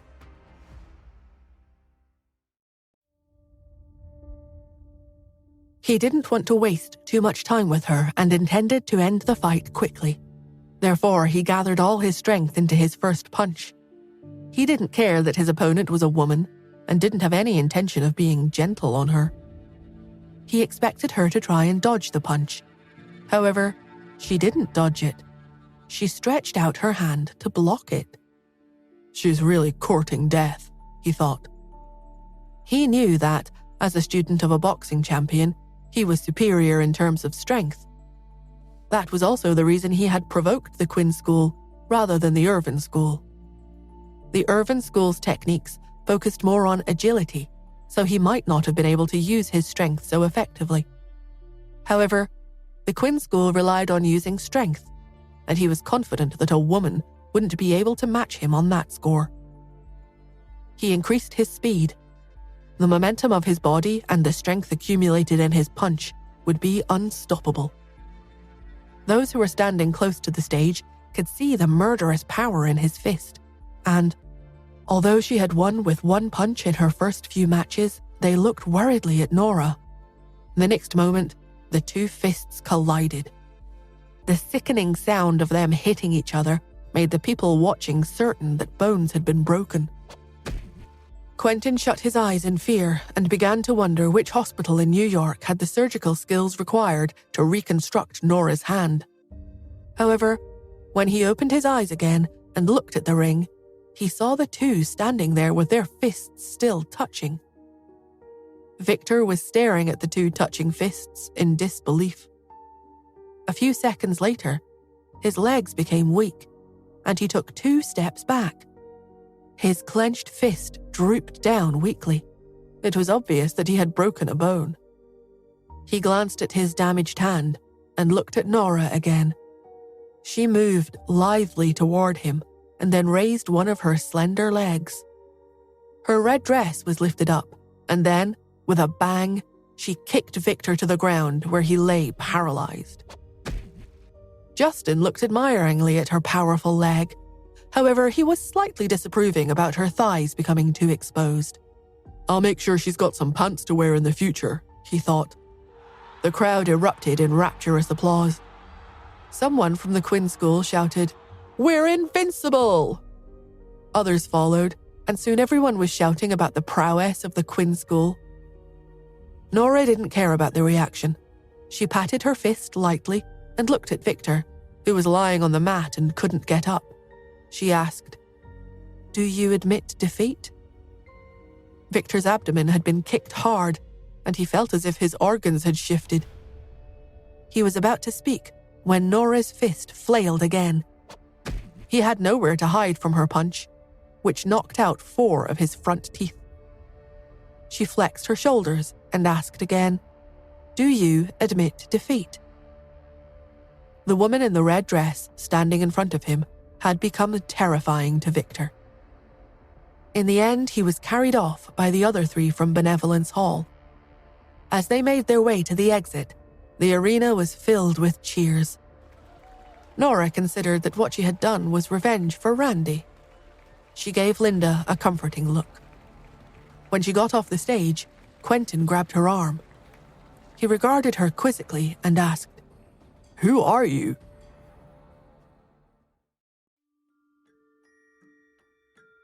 Nora replied, "A student from the Quinn School."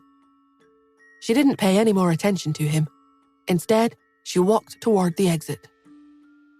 Victor, who had been carried out of the arena and into a car by his 3 teammates, was taken to a house in the suburbs. Upon seeing Victor being lifted into the living room, the tall, green-eyed boxing champion lounging on the couch, Abigail, slowly sat upright. Abigail was 6'5" and weighed 220 pounds. He was strong and sturdy and had huge muscles all over his body. He stared at Victor and scoffed. "What a useless piece of trash. I've invested so many resources in you, yet you can't even force the senior student out of hiding. On top of that, you even let a nobody from the Quinn School beat the crap out of you." If anyone other than Victor had suffered such injuries, he would have been knocked unconscious. However, Victor had already gotten over the initial pain and discomfort after resting on the way there. His physical resilience was astonishingly good. His lips trembled as he slowly said, "I'm sorry, sir. Give me some more time, and I'll definitely defeat the senior student in the finals." Abigail sneered and said, "I'm gonna hold you to that." He gave a wave after he spoke, and the other people carried Victor upstairs. There was no medical equipment upstairs, and the others left after throwing him onto a bed. No one mentioned anything about going to the hospital. Victor didn't complain. It seemed like he had long ago become accustomed to being treated like that.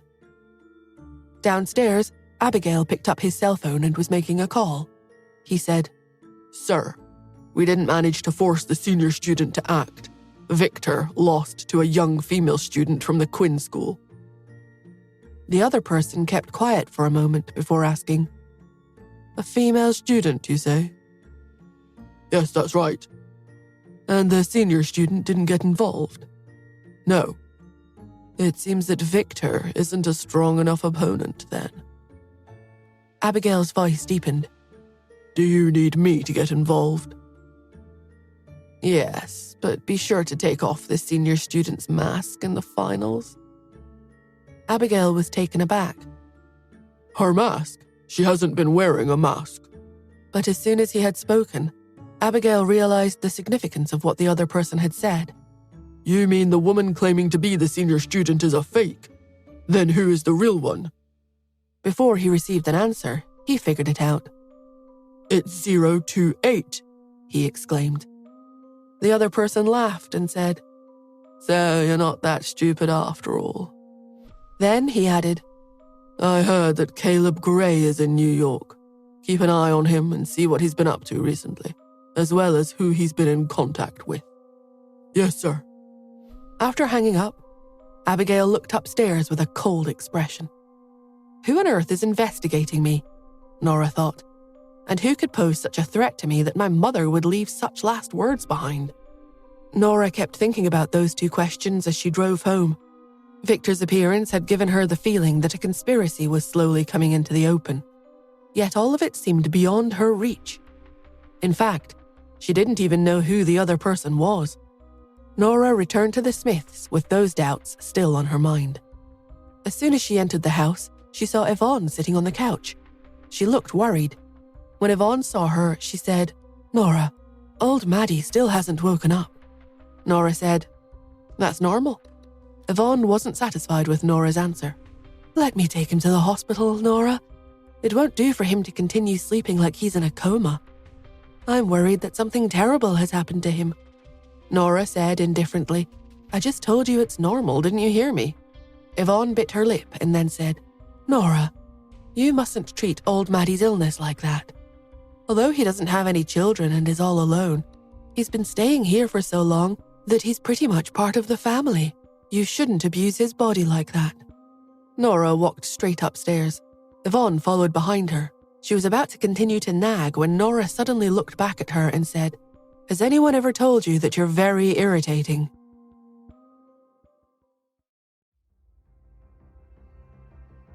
Although Nora had said it in a quiet voice, several people had overheard her.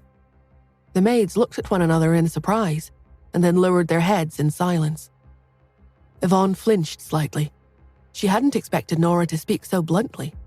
Nevertheless, she had great mental resilience, so she immediately replied, "Nora, I know you're irritated because I'm a bit stuck in my ways, but there are some things that the Smiths can do and some things that they can't. You mustn't treat old Maddie so inhumanely.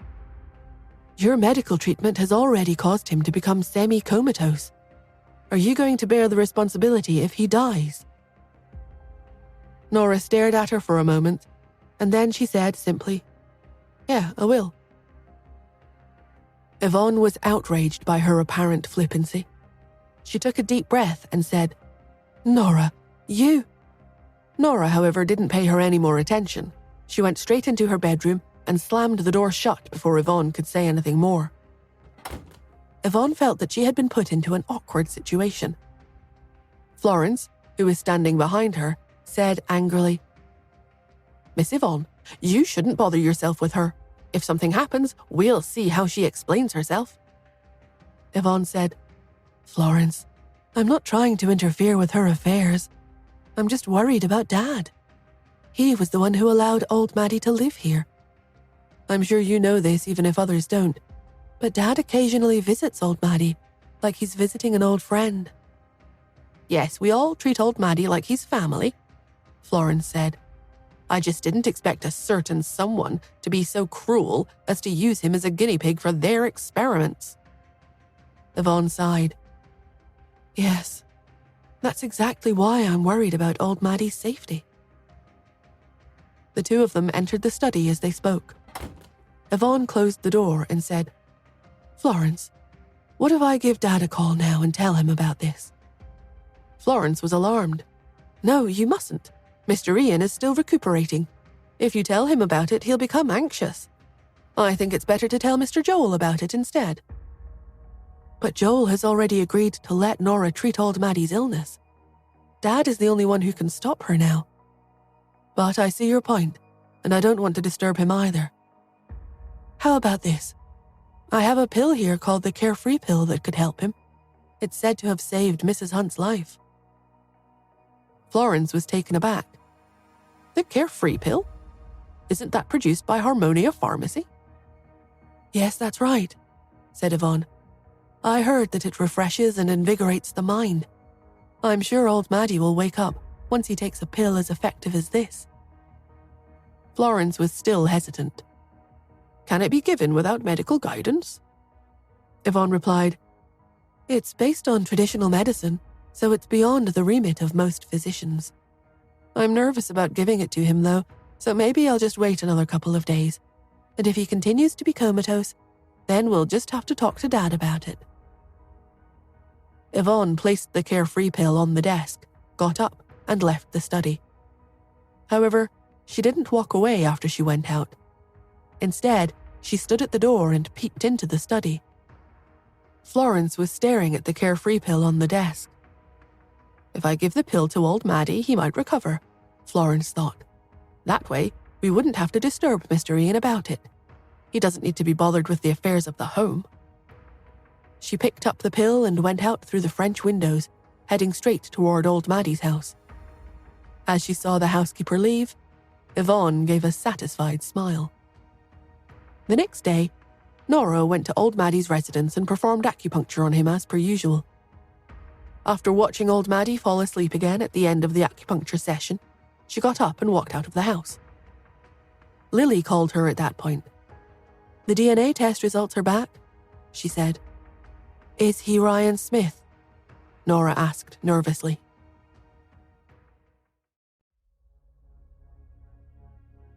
Lily answered straightforwardly. "I compared his DNA to both yours and Ian's.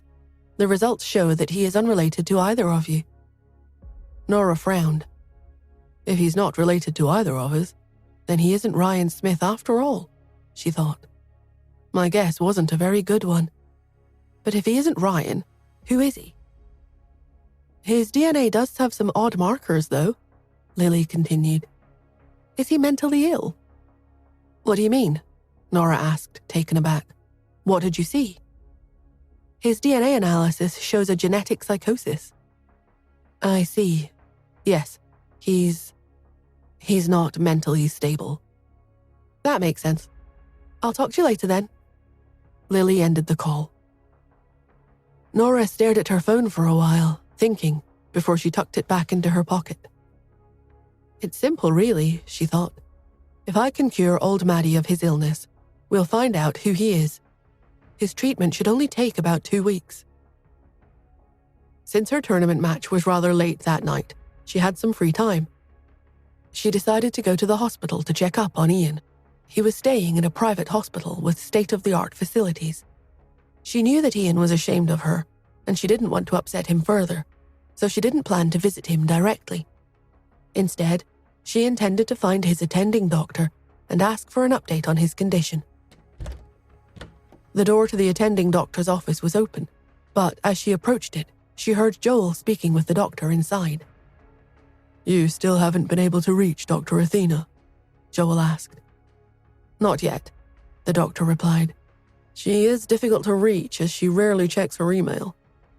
But Uncle Ian's condition. I won't lie, the prognosis is not good, the doctor said gently. Hemangioma of the brain is very difficult to remove, and Ian's poor health makes him a difficult candidate for surgery. Dr. Athena is the only one who is fast enough to control the hemorrhage and mitigate the anesthetic risk. Then keep trying to reach her, please. Of course. Nora ducked around a corner so they would not see her, but she felt herself smiling. All these years, she thought, Ian's refused to take the Andersons' carefree pills because he held a grudge against the family due to Yvette's betrayal. He probably never imagined that he would need me to save his life. She used her phone to check Dr. Athena's email, and sure enough, there was the plea for help that the Smiths had sent. She thought about the case as she quietly left the hospital. In the hospital parking lot, Yvonne closed her door and turned just in time to see Nora walking away. She frowned. Maybe Nora's not as dumb as she looks after all, she thought. She must be here to see Dad. Maybe she thinks she can win her way back into his good graces by coming to visit him, but I won't let her. At the martial arts tournament building, Quentin sat on a couch in the cafeteria thinking about his fights. He was early. Neither of his teammates had arrived yet. In his mind, he replayed the moves that competitor 028 had used the day before.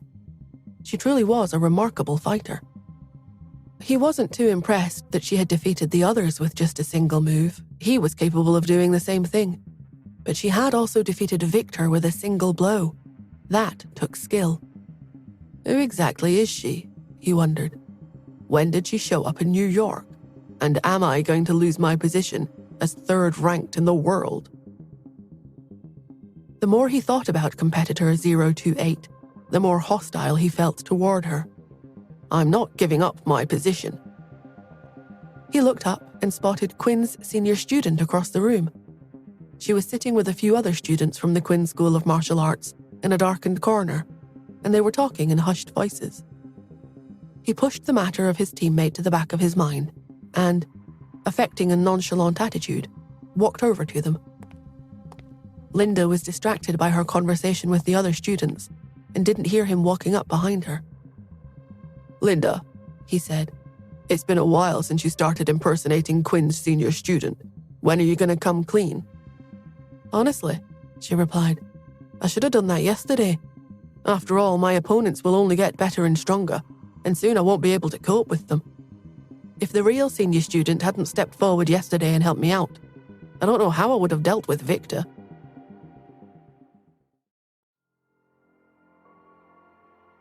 Quentin was dumbfounded at what Linda had just said. He listened in disbelief as the students chatted. My teammate is the real senior student from the Quinn School of Martial Arts, he thought, shocked at the revelation. Quinn's senior student is simply amazing, one of the students was saying. Even against Victor, she still won with just one move. I know, right? Linda agreed.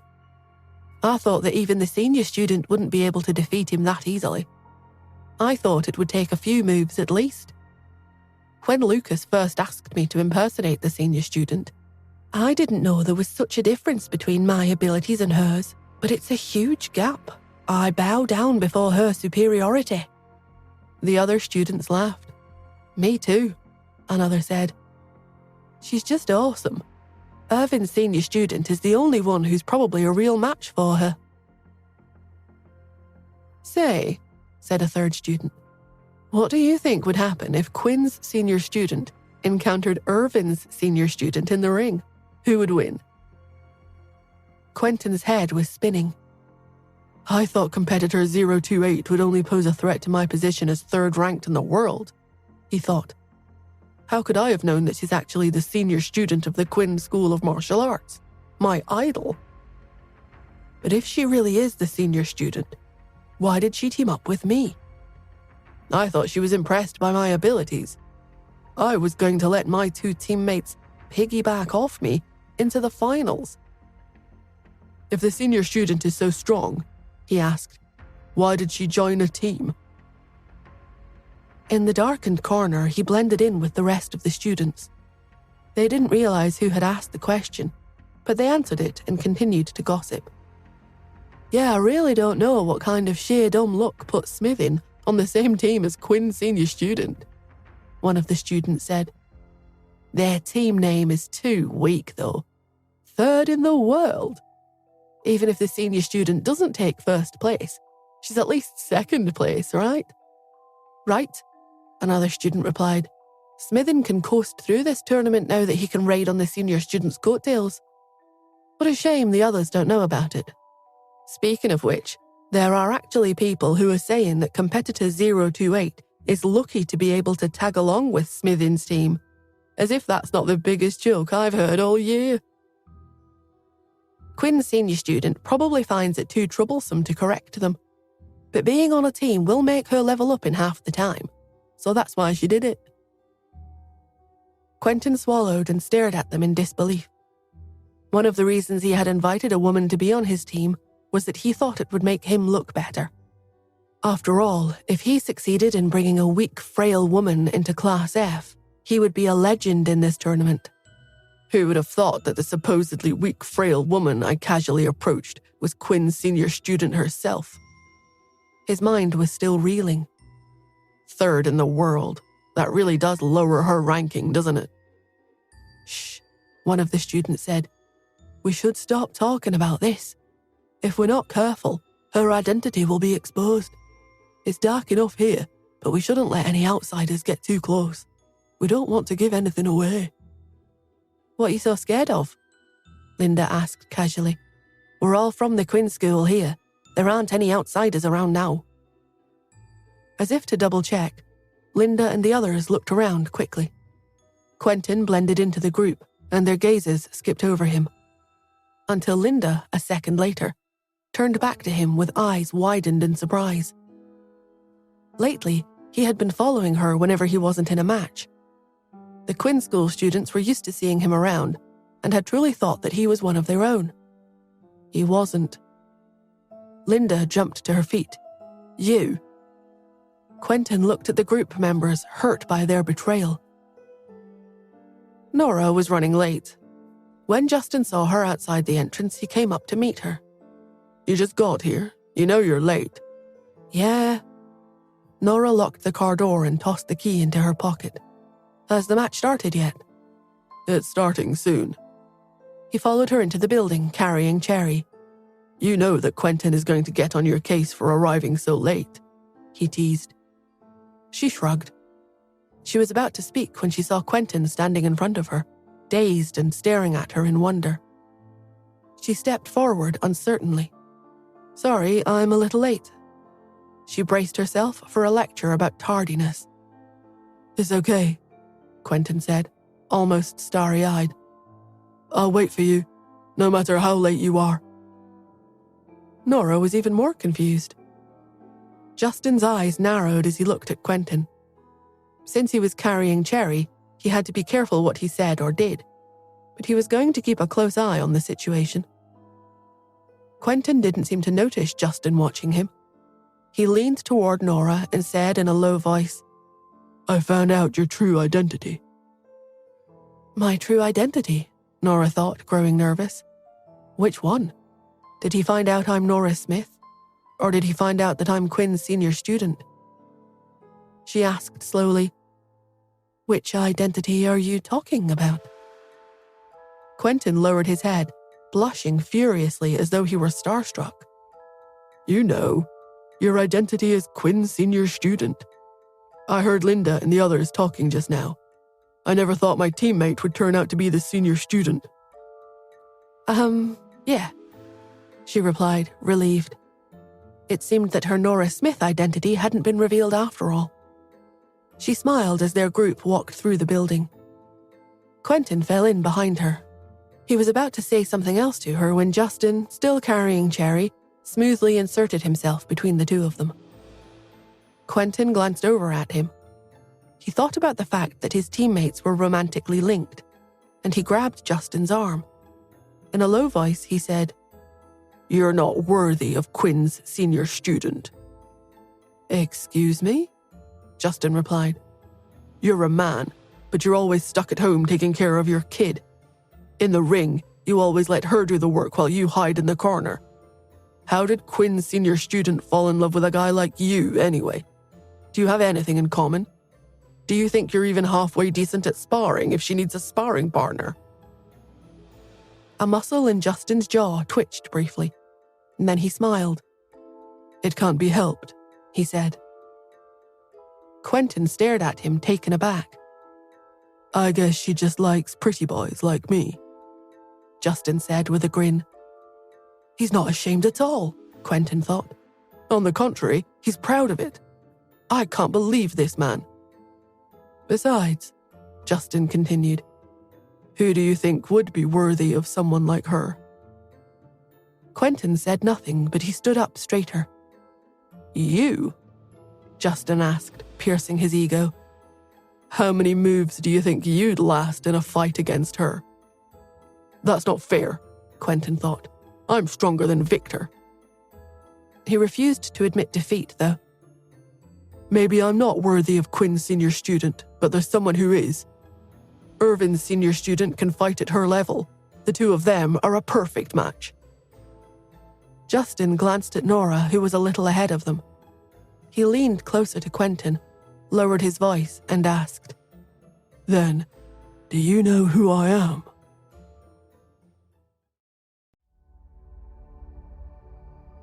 Quentin scoffed. What do you mean? Who are you? He couldn't possibly be Irvin's senior student, could he? He thought. I can understand why Quinn's senior student is a fake. After all, she wants to keep her identity a secret. She seems like a relatively low-key person from what I've seen. But surely Irvin's senior student, who's in the lounge right now, isn't a fake as well. Even if the man in front of me looks a bit like him. Why would he want to hide his identity? He's the reigning champion. Justin smiled at Quentin's obvious confusion.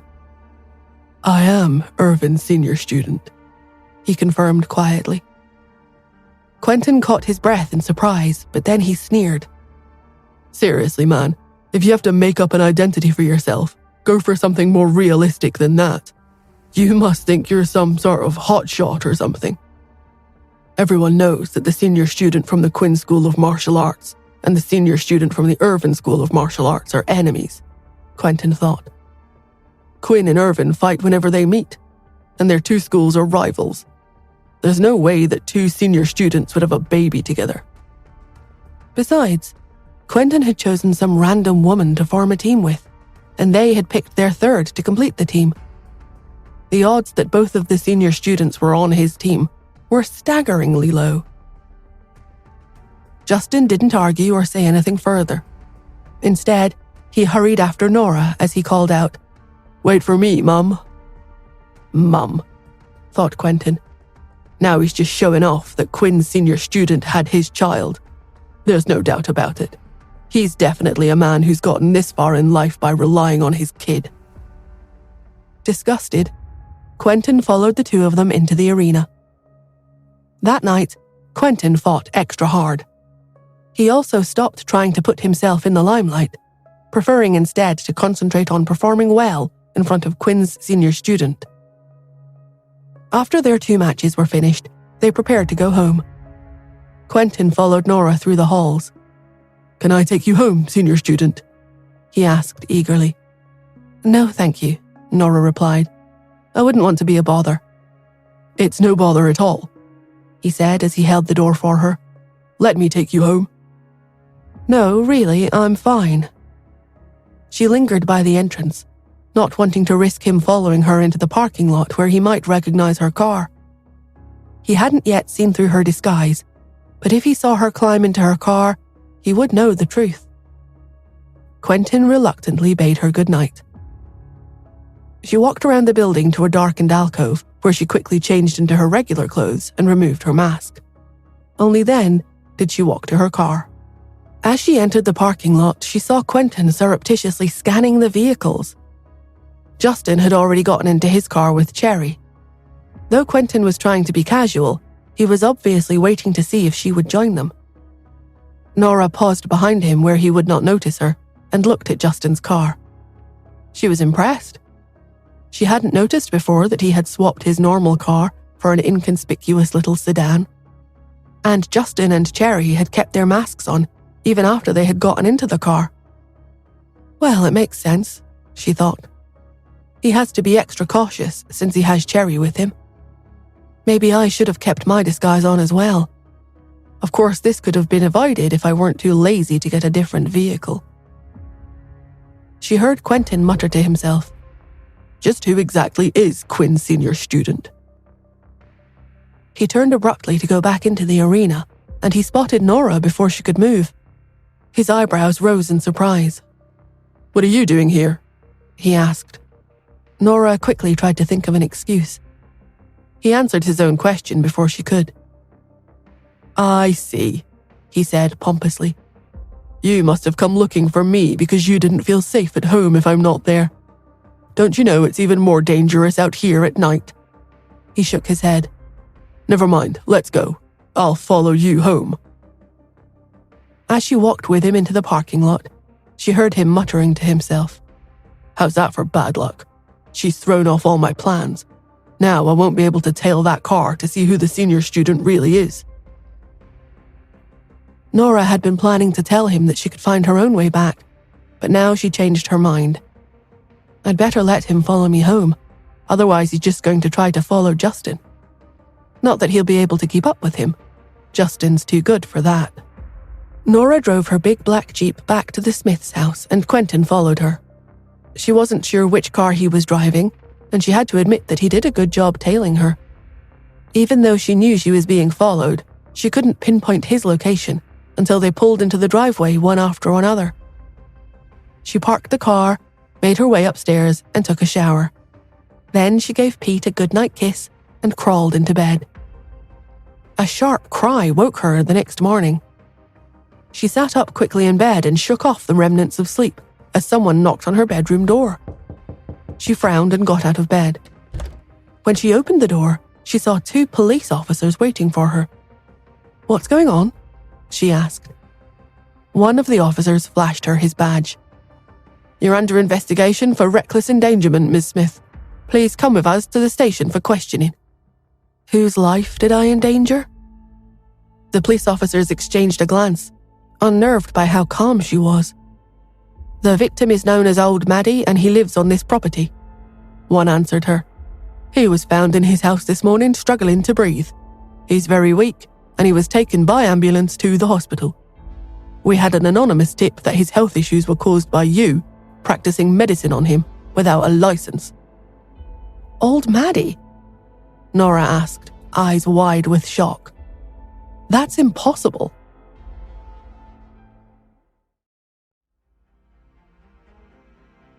When Nora had taken Old Maddie's pulse the day before, it had been normal and he had been doing well. How could he suddenly be taking a turn for the worse? She looked at the police officer. "I need to go to the hospital and see him." "Miss Smith, The police officer put out a hand, stopping her. You need to come to the police station with us right now. Please cooperate with our investigation. She opened her mouth to protest until she saw the other officer drop his hand to the gun at his waist. Miss Smith, you must come with us immediately. Otherwise you'll be hampering an investigation and we'll have no choice but to arrest you. Nora clenched her fists and took a deep breath. Okay, she said. I'll come quietly. But can I change out of my pajamas first? The officer nodded. Go ahead. Nora ducked back into her room and closed the door. She pulled out her phone and started to send messages. The first message was to Lily, asking her to come immediately. The second was to a doctor colleague, asking him to contact various hospitals to find out where old Maddie had been taken and check on his status. Then she called Tanya and left a voicemail asking her to pick up Pete after school and take him to her place. She didn't want Pete to return to the Smiths' house and find out that something had happened to her. Once she was certain her messages had been delivered, she quickly changed and stepped out into the hallway where the officers were waiting. The entrance hall was already filled with household staff anxiously gossiping about the police in their home. As Nora walked through with the accompanying officers, they shot furious glances at her. Yvonne came up to her with a worried look on her face. Nora, I told you not to experiment on old Maddie. Did something happen to him? Nora glanced at her. I told you, I'm treating him. Yvonne shook her head. Don't worry. The Smiths won't let you get into trouble for this. And you're Mr. Hunt's girlfriend. The Hunts will help you also, I'm sure. Nora's eyes narrowed. She says that like she knows I'm guilty and the two families are going to bail me out, but I didn't do anything wrong. There's no need for them to interfere, she said. The police will clear my name and this will all be straightened out soon. Yvonne's lips tightened. When normal people get caught by the police, their first reaction is to call for help, she thought. Why is Nora so calm? Florence pointed at Nora angrily. Miss Nora, watch what you say to Miss Yvonne, she said. She's just concerned about you. This whole thing happened because of your treatment of old Maddie. If you didn't do anything to him, how did he get so sick so quickly? She became more agitated as she spoke. Old Maddie is Mr. Smith's friend. If anything happens to him, you can bet Mr. Smith won't lift a finger to help you. You're in so much trouble. Florence's words riled up the other staff. They crowded around her, hurling imprecations as she was escorted through the room. She's right, said one. Old Maddie is a member of this family. We've all worked for the Smiths for years, and they've always treated us like family. You can't treat us like this. Miss Yvonne treats us like friends, not servants. How could you do that to old Maddie? His life is important too. You deserve everything the police do to you. You call yourself a doctor, but you're just trying to make a name for yourself by using old Maddie. You're nothing but a quack. The butler stood quietly by the door and watched what was happening. He knew that when the police had shown up, he should have immediately contacted Joel and the Smiths' lawyers. Nora was a member of the Smith family. They should have protected her. And now she's being taken away by the police, he thought. If word of this gets out, the Smiths are going to look very bad. He clenched his fists and said nothing. He remembered walking into old Maddie's place earlier that morning, thinking at first that the old man was just sleeping. When he had approached, however, he had seen the blood trickling from the old man's mouth and nose, and had heard his labored breathing. The butler lowered his head and did not meet Nora's eyes as the police escorted her out of the house.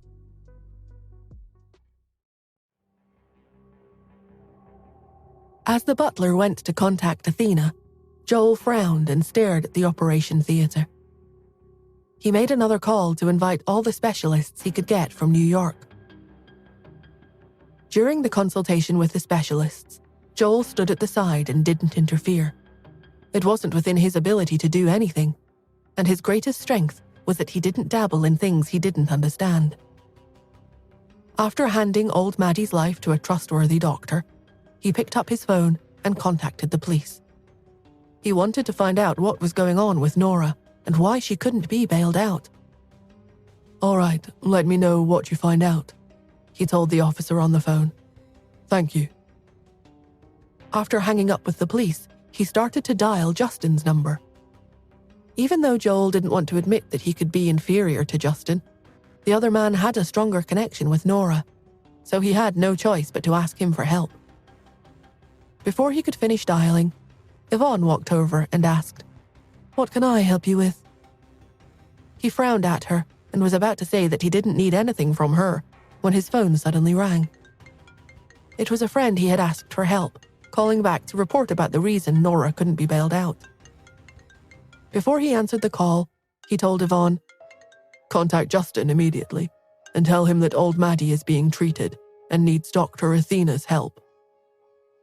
He felt that if Nora had informed Tanya before she was taken away by the police, then she must have also informed Justin. Yvonne's pupils shrank at the mention of Justin, but she said, "Okay, I will. Are you going to answer your phone?" When Joel walked to the side to answer the call, she took out her phone and dialed Justin's private number. Back in the day, their families had wanted the two of them to be together, so it was perfectly normal for her to have his number. He answered the call quickly, and she secretly rejoiced as Justin's deep voice said, "Yvonne, is something the matter?" When Justin saw who was calling, he hadn't wanted to pick it up. He wanted nothing to do with Yvonne, but he answered anyway, afraid that Nora's phone had run out of battery and she was just borrowing Yvonne's phone to call him. Yvonne's heart sank at his nonchalant tone. She lowered her eyes as she said, "Yes, something happened. Nora treated our family's friend, old Maddie, but he had an accident. The police took her away." Justin sensitively caught the main point of her message. "How's old Maddie?" he asked. Yvonne replied ambiguously, "All the medical teams our family could hire are here. They're treating him as we speak." Now that he had fulfilled his duty of expressing concern, he said, "I'm going to the police station." He hung up before Yvonne could respond, and she stared at her phone annoyed. Nora's bail was not the most important thing at the moment, so Yvonne was frustrated that Justin was going to go straight to the station to get her. The police station was the safest place for her to be. Nothing would happen to her there. Old Maddie's condition should have been everyone's focus. After Joel found out about old Maddie, he had quickly sent a doctor to the hospital to try to keep him alive. If he died, Nora would likely not be released from jail, and Justin's trip to the police station would be a waste of time. Yvonne clenched her hands into fists and lowered her gaze, hiding the viciousness and hatred in her eyes. On the other side of the room, Joel answered his phone. "Did you find out who's refusing to let her go?" he asked. His contact was on the other end of the line, and his voice was very low. "It's Captain Ford." Captain Ford? Morris? He should have expected as much. Only Morris could have done such a thing. But why would he target Nora? Joel narrowed his eyes. "What's going on?" The other party sighed softly. "It's confidential information." He paused for a moment before saying, "Forget it, I'll tell you. Captain Ford has given an order to the police station. He wants to personally investigate all the cases involving Nora."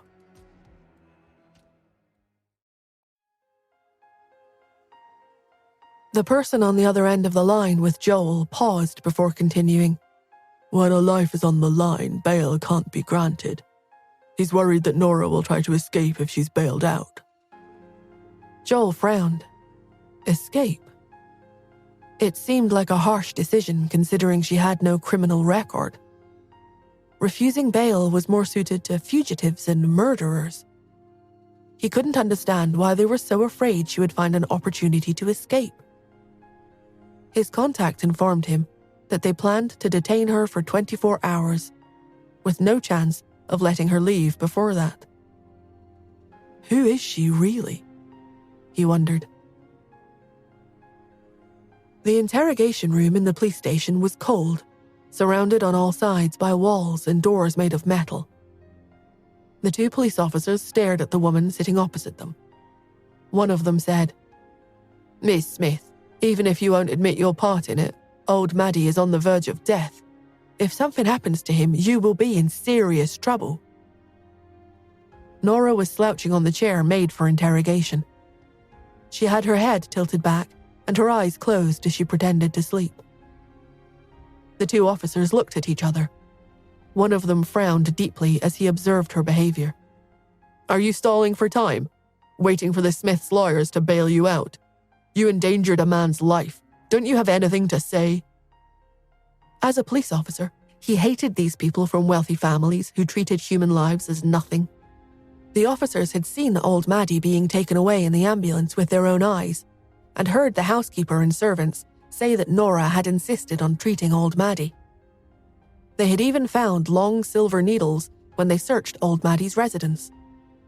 They were similar to acupuncture needles, but there was one main difference. They were much longer. Captain Ford had specifically instructed that if Nora was ever involved with endangering someone's life, she should be detained and monitored. If their captain believed she should be so closely watched, she must have been a very dangerous person. The officer narrowed his eyes and tried again. It would be in your best interest to cooperate with our investigation. She still wouldn't say a word. As they waited for her to speak, Nora heard footsteps outside the door. It was the sound of leather boots stomping against the floor. Loud, heavy steps came closer until they stopped at the entrance of the interrogation room. The two police officers hurriedly stood up at attention. The door creaked open, and Morris stood there looking as hard and cold as an ice cube. His eyes were pitch black and humorless. A person could get chills just by standing in front of him, as if they were in the presence of evil. The officers greeted him respectfully. Captain Ford? Morris nodded and walked into the room. As he entered, he checked the dossier in his hand, reading the details of the case. He asked, "What's the situation?" "The suspect hasn't confessed. She insists that she was treating the victim," one of the officers replied. Morris nodded again. He walked to the front of the interrogation room and sat down. Only then did he look up at Nora. His dark eyes made it difficult for others to figure out what he was thinking. But the gaze he used to stare at Nora was especially harsh. "Miss Smith, are you waiting for someone to send you a lawyer? I won't allow them to come in. I need you to cooperate with our investigation." Nora sat up slowly as he spoke. She narrowed her eyes and finally sensed that something was different. She had originally thought that it would be, at most, an issue of practicing medicine without any certification, and that if she showed proof of Athena's identity, everything would be fine. But she had not expected Morris to be involved. He was not an ordinary police officer. He belonged to a mysterious special department that seemed to have a very high status in New York. Judging by the police officer's attitudes toward him, and the team leader waiting respectfully at the door for Morris's instruction, she could tell he ran things. She raised her eyes to meet his, looking through her long eyelashes with a serious expression. "Captain Ford, what do you want to ask?" Morris was very pleased with her cooperation. He asked directly, "How did you treat him? Did you give him any medications? If you did, you need to give us the name of the drugs. We need to do a detailed examination."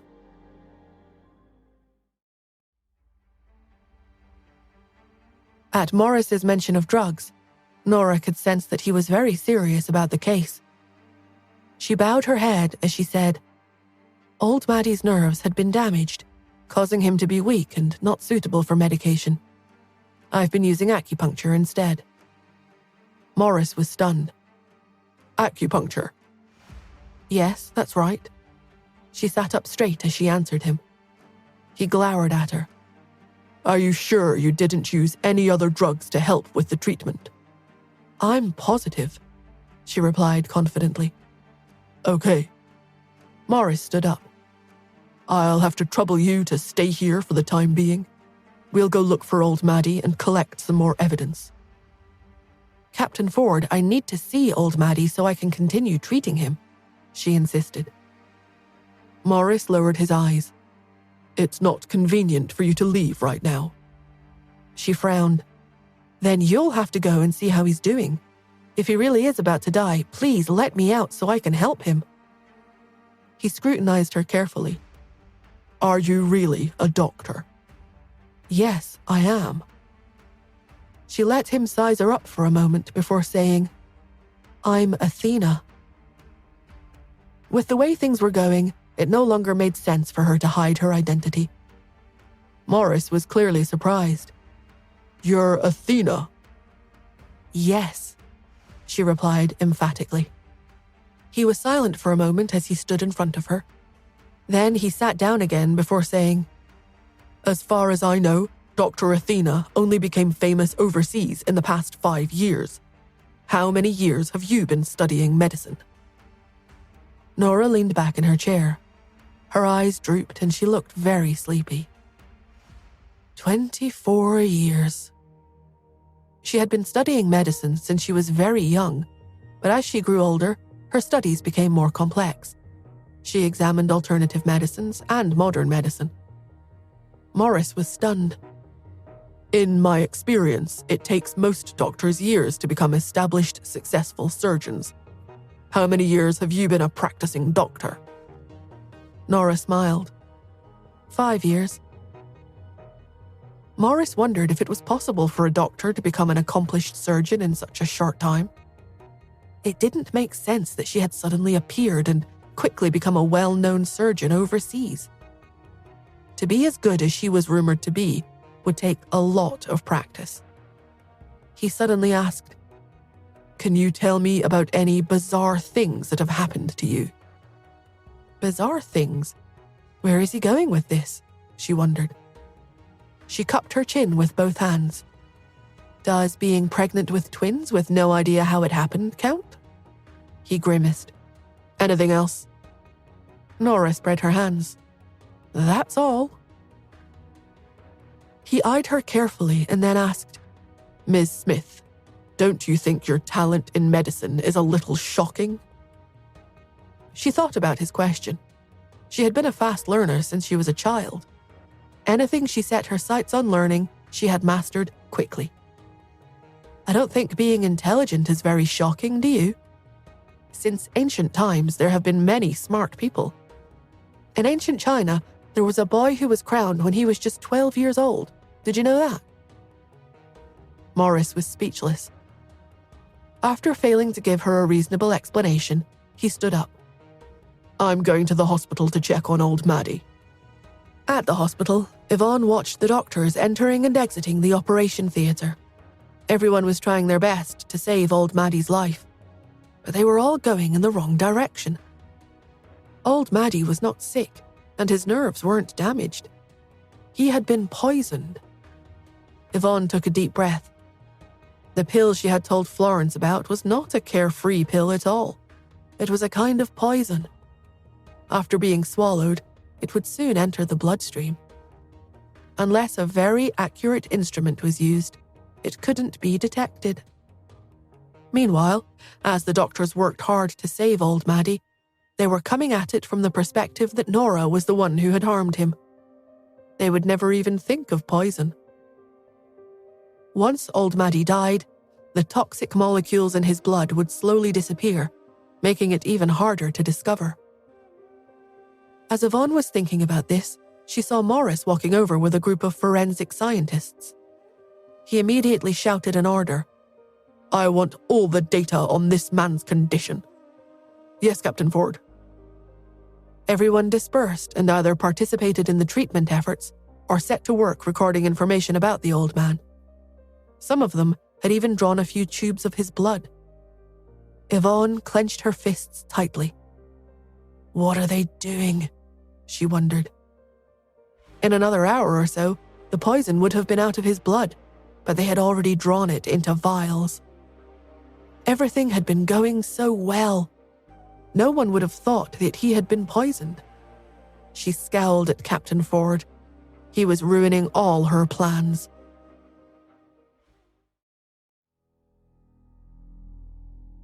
Captain Ford, it's done, said the medical examiner respectfully as he walked over to Morris with old Maddie's blood samples. Morris stood with his hands behind him in a standard militant's stance. He nodded as he said, "Send his blood samples for inspection immediately, and check if he's taken any medication recently. Notify me immediately if you find any abnormalities." "Yes, sir." The medical examiners hurried off after receiving their orders, and Morris stared around the operation theatre. He didn't actually care if old Maddie survived, let alone whether Nora was practicing medicine without a license, or whether this was an incident of medical malpractice. What he cared about was, "Captain Ford, aren't you guys making too big of a fuss over all this?" Joel walked over, his attitude calm and collected. Morris's tone became more polite when he saw him. "I have to prioritize your family's affairs, after all." Joel was smiling, but his fox-like eyes were full of suspicion and perplexity. "I don't think this is all because of my family." Morris continued to stand ramrod straight. He stared directly ahead of him, and he looked strict and serious. "I don't understand what you're insinuating, Mr. Smith. Don't you want us to investigate this thoroughly?" Joel frowned. Even now, he still firmly believed that there wasn't anything sketchy about Nora. She was just treating an ill patient. Even if she didn't manage to cure him, her treatment would never cause his death. All of the fuss had to be a misunderstanding. He straightened his back as he replied, "Of course, we would never condone criminal activity." Morris nodded. "Your family has always been above reproach." Joel stared at Morris, sizing him up. This wasn't the first time that they had interacted with each other. Morris's relationship with his family and the Hunts had always been pleasant. But this time, he wasn't giving even the slightest hint away. Joel thought that maybe what his cousin was involved in was no simple incident. It was probably related to something even more serious. Yvonne eyed Morris from across the room. He was considered one of the most eligible bachelors in the city. Although he seemed to most people to be just a police captain, in truth, he was part of a special department with extremely high authority.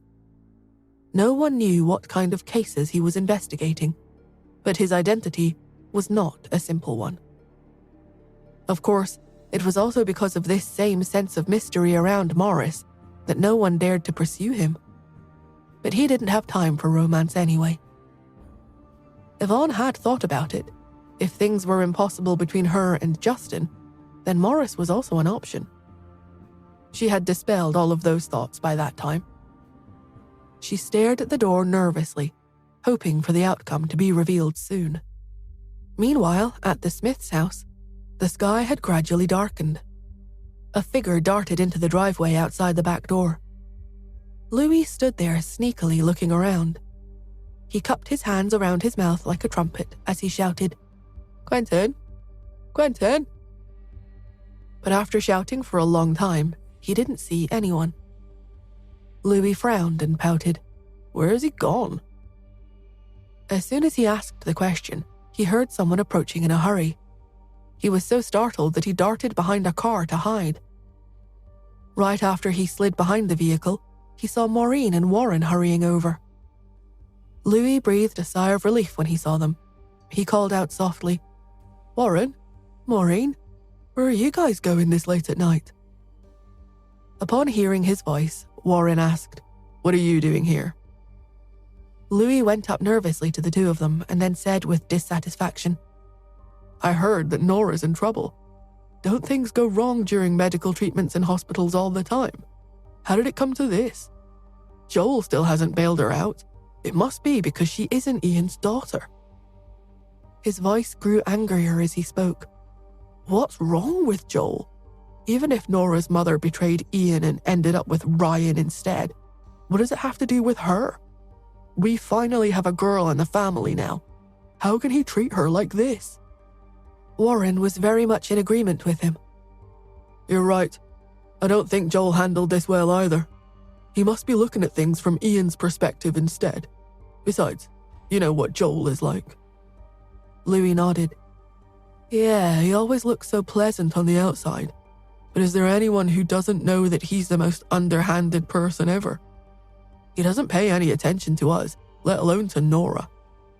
Joel may not want to care about her, but we can't ignore her. Yes, we should do something to help, Warren said. Maureen and I are planning to go to her family and ask them to get a lawyer to bail Nora out. Louis's eyes brightened. Come on, let's go. I'll come with you guys. Now that Nora is in trouble, I can't just stand by and watch.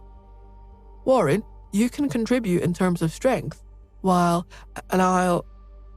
Pay? Asked Warren. Louis gripped his wallet at once. I don't have that kind of money. I'll help some other way. I can run errands. Warren looked at him like he was stupid. Their small group was about to set off when a figure suddenly appeared in front of the car. The person was in the shadows, and they couldn't get a good look at them at first. But after a moment, Louis exclaimed in surprise, Quentin! Although Quentin was younger than Warren, his status in the family had surpassed Warren's after Ian put him in charge of the family's secret forces. He was capable, so everyone went to Quentin whenever they were in trouble instead of approaching Joel for help. Quentin folded his arms and raised his chin slightly. His expression was one of impatience. He said, I think you guys need to be a little smarter about all this. Louis and Warren looked at each other with puzzled expressions. What do you mean? Warren asked. Quentin let out a cold snort. There's no way Joel would leave her on her own. Even if she isn't Ian's daughter, she's still a Smith. Joel is very protective of his own. He already sent someone to bail her out a long time ago. Louis was puzzled. Then why isn't she back yet? Quentin curled his lips disdainfully. Obviously, he didn't succeed. The incident must be related to other things. We can't act rashly. Louis flipped out. Then are we supposed to just let Nora continue sitting in jail? It's not like they'll starve her or deny her water in the police station. What's the big deal about being detained for a few days? What are you so anxious about? Quentin asked. Louis was furious. How can you say that? If it were Quinn's senior student locked up in there, would you still be that calm? As if Quinn's senior student would ever be locked up in jail. Quentin answered dismissively. He figured she was probably in a match at that very moment. But with everything going on, he had decided not to go to the tournament. Quentin picked up his cell phone and dialed Linda's number. When she answered, he said, If you see Quinn's senior student, please tell her that I won't be able to go to the tournament today. The two had exchanged numbers after Quentin unintentionally overheard the Quinn School of Martial Arts disciples chat the other day. He wanted them to have a convenient way of contacting each other. Linda said, But I know we may be disqualified if I don't go, but please ask for her understanding for me. I have something more important going on today. That's not what I'm talking about. What I mean is... Quentin interrupted her again. What you want to say is that given her status, the tournament will allow a team with fewer members to fight a team with more members, right? That's fine too. In any case, just relay the message to her for me. Linda was panicking by then. She finally forcefully said, Can you let me finish? Go ahead, Quentin replied. It seems like Quinn's senior student isn't here tonight either.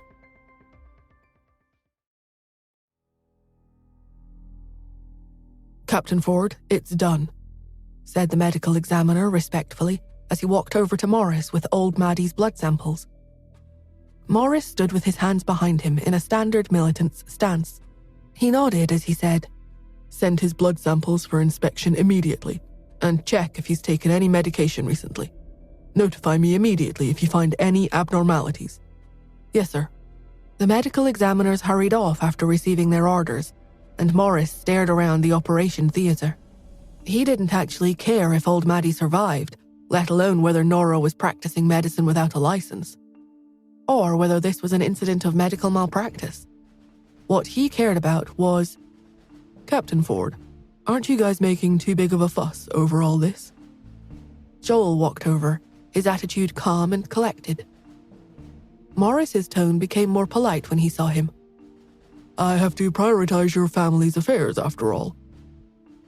Joel was smiling, but his fox-like eyes were full of suspicion and perplexity. I don't think this is all because of my family. Morris continued to stand ramrod straight. He stared directly ahead of him, and he looked strict and serious. I don't understand what you're insinuating, Mr. Smith.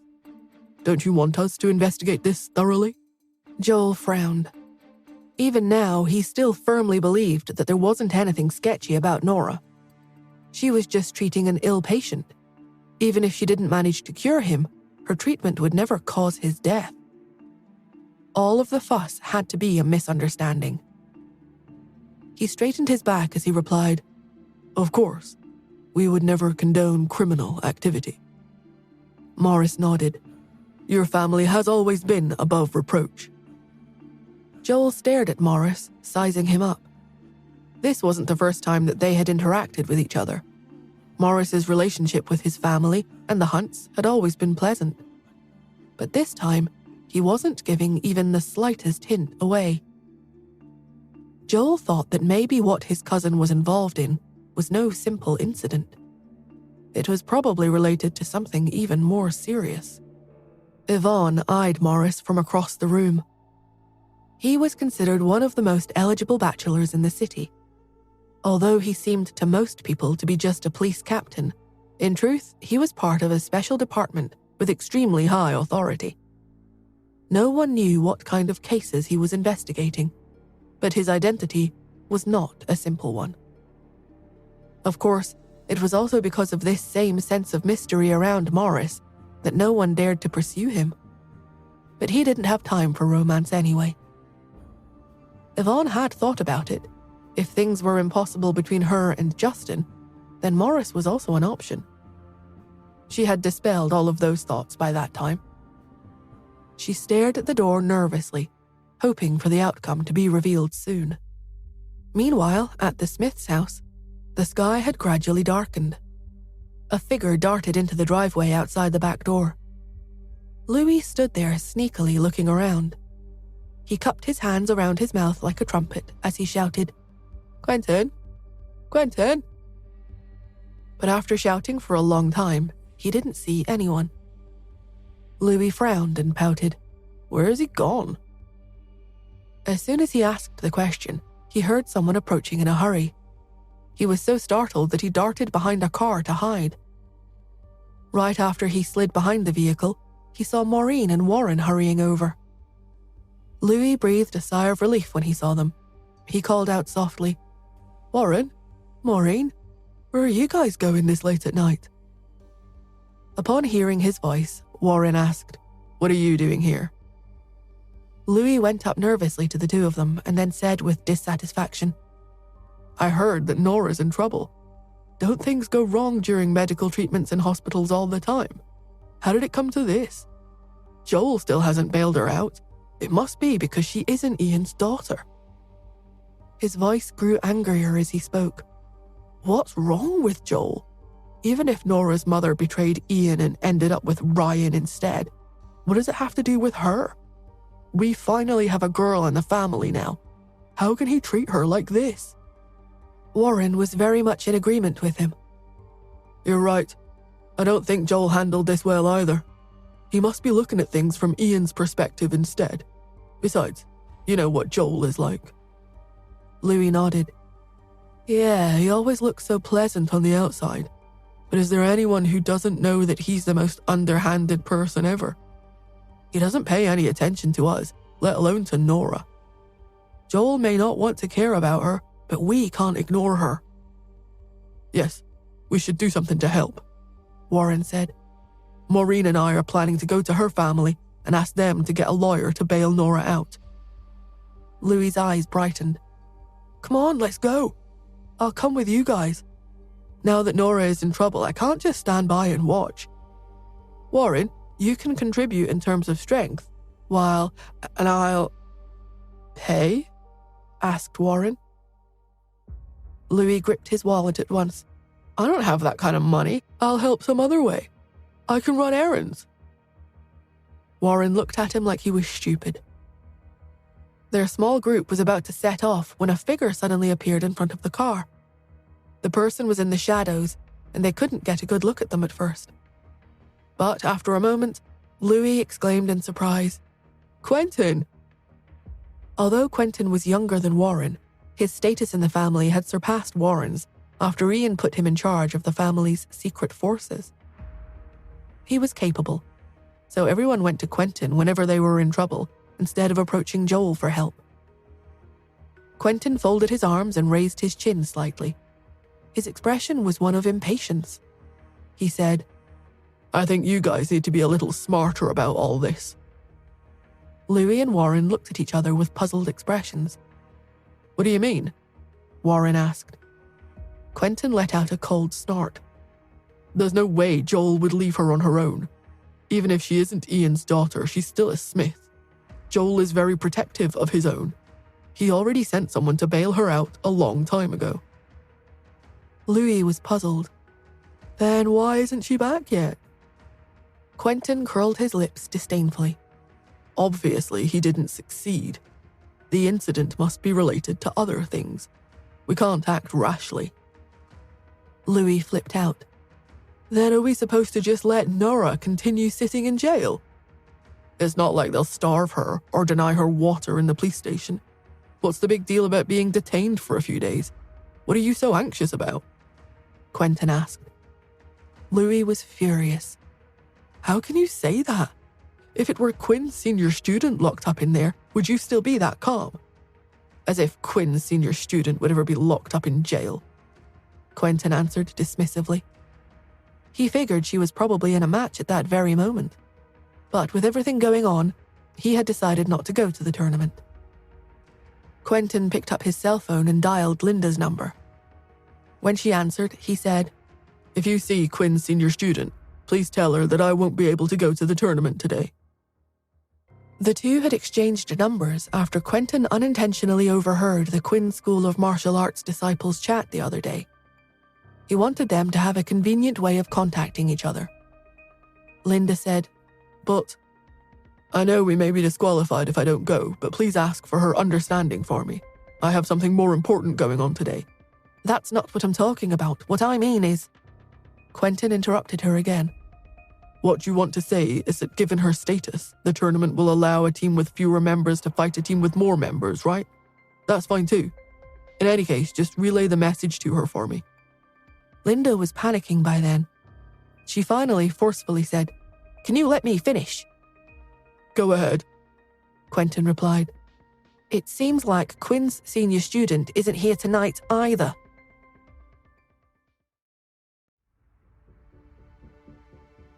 Quinn's senior student wasn't at the tournament. Where did she go? Quentin wondered. He hung up the phone and his mind was full of questions. He saw Louis and Warren looking at him eagerly, waiting for him to make a decision. Quentin frowned. "When Joel went to bail her out, they gave him a very strange reason for rejecting the bail request. That makes me think that she must have gotten herself into trouble." Next to him, Louis exclaimed, "Surely she didn't really cheat someone out of their money, did she?" Quentin and Warren both looked at him in confusion. "What are you talking about?" Louis said with certainty, "Think about it. She's just someone from a small town in California.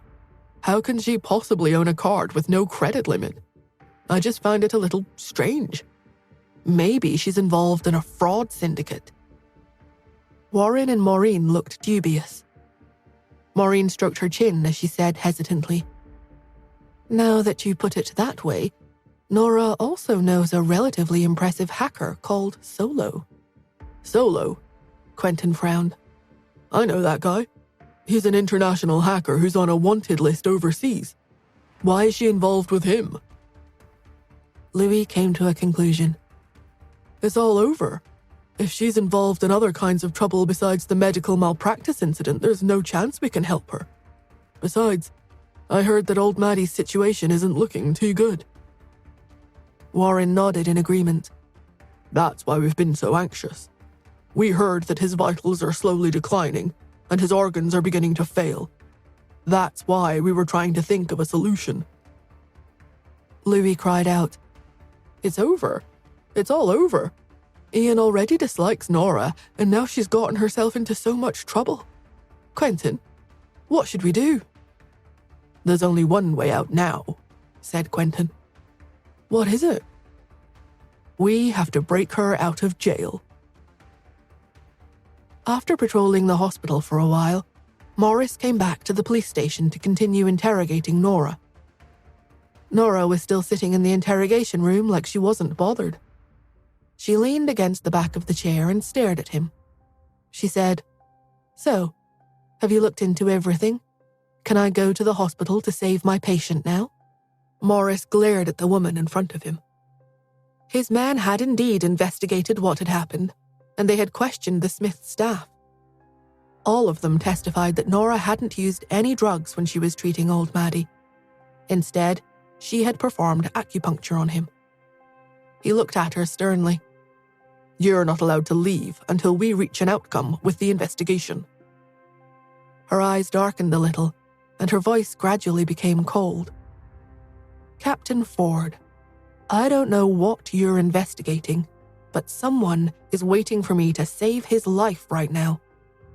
The more time you waste here, the higher the likelihood that old Maddie isn't going to survive." Morris's expression remained unchanged. He said, "There are many doctors in the hospital, Miss Smith. Our medical examiners have also joined the team. I heard that the Hunts have also sent doctors over. It doesn't seem like there will be any problem, even if you aren't there." Nora was impatient. "So, will you take responsibility if he dies?" She had already been detained for such a long time. She had been repeatedly interrogated by a stream of people and hadn't slept for 6 hours. Her physical discomfort was making her irritable. Morris, however, stared hard at her as he said, "It seems to me that what you want isn't to go over and treat the patient, but to take the opportunity to escape. Am I right?" Nora was perplexed. "If you don't trust me, then ask your men to go with me." Morris sneered. "If I let you leave, I'm afraid that even my men won't be able to hold you back." After all, they had already been fooled once 20 years before. Nora was lost for words. She had had a good impression of Morris when she interacted with him previously, but for some reason, his attitude had changed drastically this time. He had tried to sound her out back then, but he had also indirectly protected her. Now, he was completely hostile and treating her like she was a murderer. She didn't understand what had happened to make his attitude toward her change, but she didn't have the time or energy to figure it out. She stood up as she said, "Captain Ford, I'm old Maddie's attending doctor. I am obligated to treat him. If you continue to detain me, then don't blame me if I don't hold back anymore." She flexed her wrists as she spoke. Her personality had always been this way. Once she lost her temper, she didn't give two hoots about anything anymore. She didn't care that she was in a police station. It wasn't going to stop her from getting out to treat her patient. Morris scoffed at the stance she had taken. "And how exactly are you planning to not hold back, Miss Smith?" When they heard his words, the two men beside him immediately took out their guns and pointed them at Nora. She narrowed her eyes at them. Right at that moment, a deep, aggressive voice came from the door. "Captain Ford, what do you think you're doing treating my fiancée like this?" Justin had appeared at the door. He stood tall, his aura sharp and oppressive. Morris stood up quickly when he saw him, caught off guard. "Mr. Hunt." Justin had already stridden into the room. Behind him was a veteran lawyer who worked for his family. He had never lost any of the cases he took over the years. Morris and Justin stood face to face. The two men were equally matched, neither of them losing out to the other in momentum. Justin glanced at Nora, who was standing on the other side of the room. There was nothing wrong with her, except that her usual docile, lazy eyes were fiery with anger. This made the look in Justin's eyes turn even colder. He said, Captain Ford, shouldn't you give me an explanation for detaining my fiancée without any reason? Morris cast his eyes down but remained very aggressive. He replied, My apologies, Mr. Hunt, but she's involved in a confidential case. I am not at liberty to disclose any information. Justin narrowed his eyes. Captain Ford, perhaps there's one thing you don't understand. Ms. Smith is my fiancée. She's not some random woman off the street that you can casually detain. If you can't produce any actual evidence, then I'm taking her with me.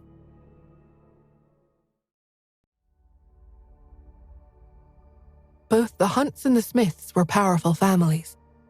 If the police wanted to arrest any of them, they needed a lot of evidence. They couldn't just use some random excuse to detain them. That day, for instance, their reason for detaining Nora was medical malpractice. But they couldn't arrest her, especially given the fact that she was old Maddie's doctor. He might die without her there. Moreover, she was Justin's fiancée. The police chief was nervously pacing back and forth in front of the door. On the one hand, he was dealing with Morris, and on the other hand, he was dealing with Justin. He definitely couldn't mess with either of them, so how was he supposed to handle this incident? While he considered how to proceed, Morris Ford addressed Justin. My apologies, Mr. Hunt, but you aren't allowed to take her with you until old Maddie's blood report is out. Justin cast a puzzled glance at Nora. He hadn't even realized there was a blood report involved. Nevertheless, he remained as aggressive as ever. I don't care what you're investigating, Captain Ford. I'm here to bail my fiancée out. If you can't produce any evidence that she has committed a crime, you have to let her go. I believe my fiancée has the right to be released on bail. Or do you intend to deprive her of her rights as a citizen of the United States? His words shut Morris right up. Justin calmed himself and walked over to Nora, grasping her hand. Captain Ford, if you have nothing else to say, then we're leaving. However, Morris stopped them as the two reached the door. He looked firmly at Nora. Ms. Smith is not allowed to leave the station until old Maddie's blood report is out. Justin, glaring, took a step forward. His face hovered close to Morris's. Morris said coldly, Hear my words. I am completely authorized to arrest Nora Smith. Mr. Hunt, you have always been a law-abiding citizen. Are you planning to assault a police officer just to break her out? Would you really ruin your reputation for this woman? Assaulting a police officer and breaking someone out. Both charges were extremely serious. Justin sneered. You are detaining my fiancée for no reason. Either let her go or I'm leaving with her. Which will it be? They glared into each other's eyes. For a while, the interrogation room was silent. Though neither man made a move, the tension between them could be cut with a knife. Just then, the police chief rushed over. He stood between the two men. Captain Ford, Mr. Hunt, calm down, he pleaded. Let's pull ourselves together and talk this out. He turned to Morris. Captain Ford, why don't you show him the arrest warrant? We don't want Mr. Hunt to misunderstand. His words took both Nora and Justin by surprise. An arrest warrant? If an arrest warrant really existed, then Morris would be justified in detaining Nora. But then again, if he had had an arrest warrant this entire time, then why hadn't he presented it right away? Was he trying to keep the case he was investigating a secret? After all, the warrant would specify why exactly he was arresting Nora. Morris let out a grunt. He stared at Nora and Justin for a long time. Are you sure you want to see the warrant? He finally asked. Justin didn't speak. Instead, he looked at Nora. Both of them realized that she had become involved in some kind of conspiracy, something beyond her control. Perhaps, they feared, she was being framed. If they refrained from looking at the warrant, behaved themselves, and waited for old Maddie's blood test results to come back and prove her innocence, Then perhaps she would be able to extricate herself. However, if they looked at the arrest warrant, they would become caught up in the case. A case that Morris had set as top secret would undoubtedly be a complicated one. Nora kept quiet for a moment before making up her mind. I'd like to look at it. Her mother had told her long ago that she must never reveal how talented she was. It would only bring her trouble. From the looks of it, whatever was going on here might be the origin of all the trouble she was in. She should never have let anyone find out she was a doctor. Morris frowned. After staring at her for a while, he finally put his hand in his pocket. Nora observed him closely. She had a feeling that once he took out the arrest warrant, she would come to know all the secrets that her mother had hidden from her for so long. She couldn't help but be curious. Just what had caused her mother to run away to California all those years ago?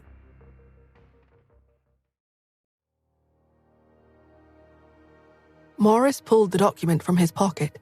Just as he was about to unfold it for Nora to see, someone ran in. The person wasn't wearing a uniform. He ran straight over to Morris, panting from the exertion. He gripped a blood test report in his shaking hand. Captain Ford, we found abnormalities in old Maddie's blood. Morris's pupils shrank and his gaze sharpened. He stuffed the arrest warrant back into his pocket and snatched old Maddie's blood report from the man's hand. He scanned it quickly before turning to Justin. Mr. Hunt, it looks like there is an unknown substance in old Maddie's blood, he said gravely, handing the paper over. I now have enough evidence to suspect that Ms. Smith here is involved in a deliberate murder attempt. Now, do you have anything to say? Justin narrowed his eyes. In a slow, calculated voice, he said, What right do you have to use unknown substances as evidence of attempted murder? This evidence is too far-fetched. It's purely circumstantial.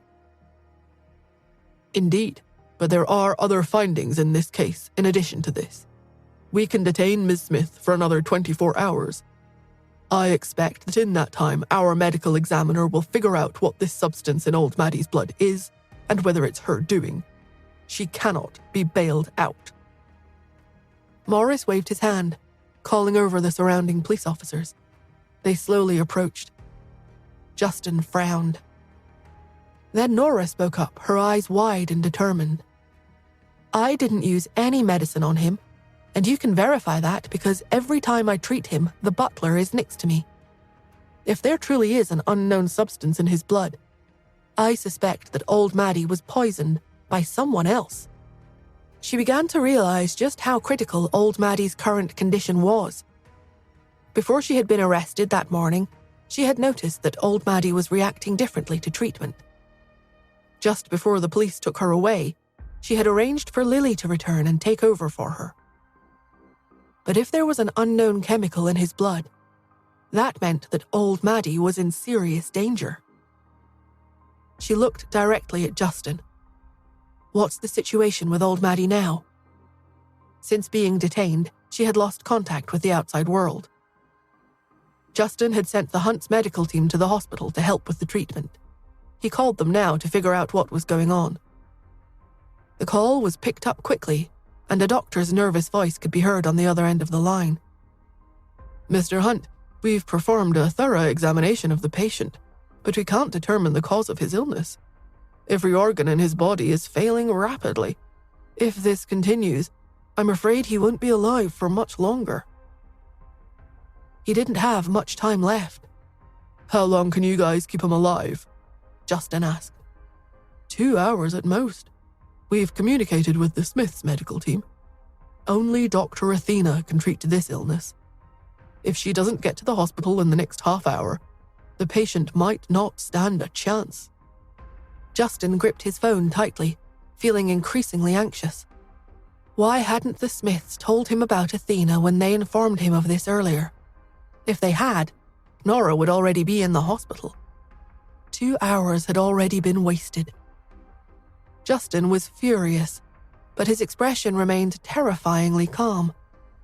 I understand, he replied before hanging up.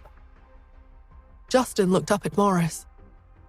I'm sure you heard just now that only Dr. Athena can treat the patient now. I've got to take Nora to the hospital." Morris stood in his way. She's only been a doctor for 5 years, yet she already had the ability to solve problems that no one else can. You want to know what I think? I think that this is all part of your plan. As soon as Ms. Smith leaves the police station, you will arrange for her to flee the country, right? I'm afraid I can't let that happen. She cannot leave. Are you going to take responsibility if something happens to the patient?" Justin asked, fuming. "Don't you worry. I'll take responsibility," Morris said, his eyes narrowed. Nora clenched her hands into fists. It would probably take half an hour to get to the hospital from here, and convincing this stubborn man to let her go would probably take even longer. She couldn't let old Maddie die. It wasn't that she couldn't wash herself clean of guilt if he died. After all, the unknown chemical in his blood would be identified sooner or later, and whoever had poisoned him would be caught. What she was worried about was more personal than that. Old Maddie had known her mother. She had wanted to treat his illness and save his life so that he could tell her what had happened to her mother. Nora considered this whole mess. If she hadn't insisted on treating old Maddie, he wouldn't have suffered like this. He wouldn't have been poisoned. Trouble followed her wherever she went. She felt an intense guilt wash over her. But Nora was strong. She wouldn't let a little guilt stop her. She took a deep breath and a careful step forward. Her demeanor changed, and her eyes were sharp and cold. "Captain Ford, are you letting me go or not?" Morris's brow furrowed. The surrounding police officers took out their pistols and aimed them at her. Morris narrowed his eyes. "Ms. Smith, this is a police station. I would advise you not to act recklessly." Nora stared at him. A rage was building inside her, and she was struggling to hold it back. Just as she was about to lash out, someone suddenly grabbed her wrist. Nora whipped around. Justin stood there, shaking his head, warning her. "He's right, Nora. This is a police station. You can't fight your way out of it." Nora glared at Justin, her eyes burning with anger. Of course, she knew that she couldn't fight her way out, but she also couldn't just sit there and leave old Maddie to die. She took a deep breath and was about to speak when Justin sighed. "Anyway, Captain Ford will be responsible for old Maddie's death, so it has nothing to do with you." Nora raised her eyebrows in confusion. She was about to say something when Justin spoke up. "Don't mess around." He gave her a meaningful look that she didn't know how to interpret. She stared at him indignantly, so angry that she felt like her head was about to explode. She stood there breathing heavily, her muscles tight as wire. But before she could react, Justin whipped around and attacked. His movements were as fast as lightning. While the police officers had their guard down, he rushed at Morris. But Morris had quick reflexes. He had been trained in martial arts for many years and was in top form. He was not, however, as fast as the Irvin School of Martial Arts' top student. The Irvin School of Martial Arts was famous for its speed, and of all the martial artists in the world, their disciples were the fastest. Morris was completely turned around. He couldn't predict where Justin's next attack would come from. By the time he got his wits about him, Justin had already snatched away his gun. He was now pressing it against his head. "Don't shoot," Morris cried, holding his hands up instinctively in front of his face. "Don't move," Justin retorted. The entire police station instantly devolved into chaos. All the police officers took out their guns and aimed them at Justin, while the bodyguards Justin had brought with him stood in front of him. Although they were unarmed, they were prepared to use their bodies to protect him. Even though his life was being threatened, Morris remained calm. His voice was as steady as ever. "Mr. Hunt, what do you think you're doing?" Justin's face was impassive, detached. He lowered his eyes slightly. "Captain Ford, a life is at stake." I'm sorry." Then he turned to Nora and screamed, "Go."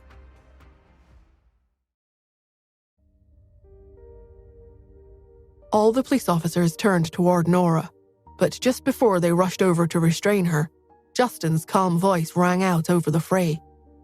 "Captain Ford, if you dare stop her, you'll regret it." Morris pursed his lips.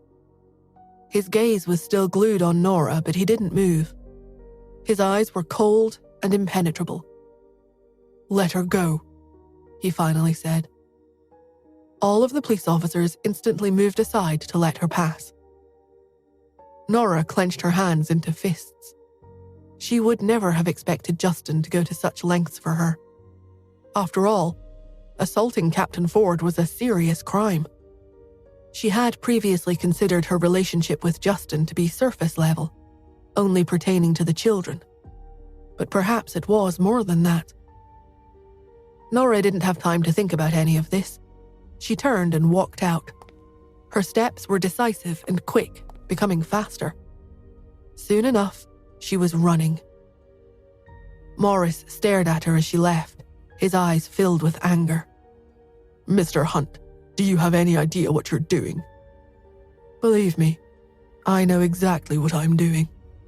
"Then you must know that the only way to get to the hospital from here is by driving, and she doesn't have a car."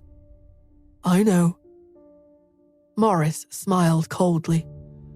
"Mr. Hunt, are you really so sure that she's not guilty? Do you even know if she's actually going to the hospital? Aren't you afraid that she could make you spend the rest of your life in prison if she chooses to run away?" "I trust her," Justin said with total certainty. His words caught Morris off guard. He was silent for a moment, and then he lowered his eyes. "My mother once said the same thing," he said solemnly. Justin was a little taken aback. "What do you mean?" Morris spoke evenly. 25 years ago, Yvette Anderson was suspected of murder. She deceived my mother in the name of treating a patient. But can you guess what happened after my mother let her go?" Justin frowned and shook his head. "She ran away, and my mother was held accountable for her actions. Now you've attacked a police captain on Nora's behalf. What do you think will happen to you?" Justin lowered his eyes, hiding his emotions. He tried to keep his voice even and confident.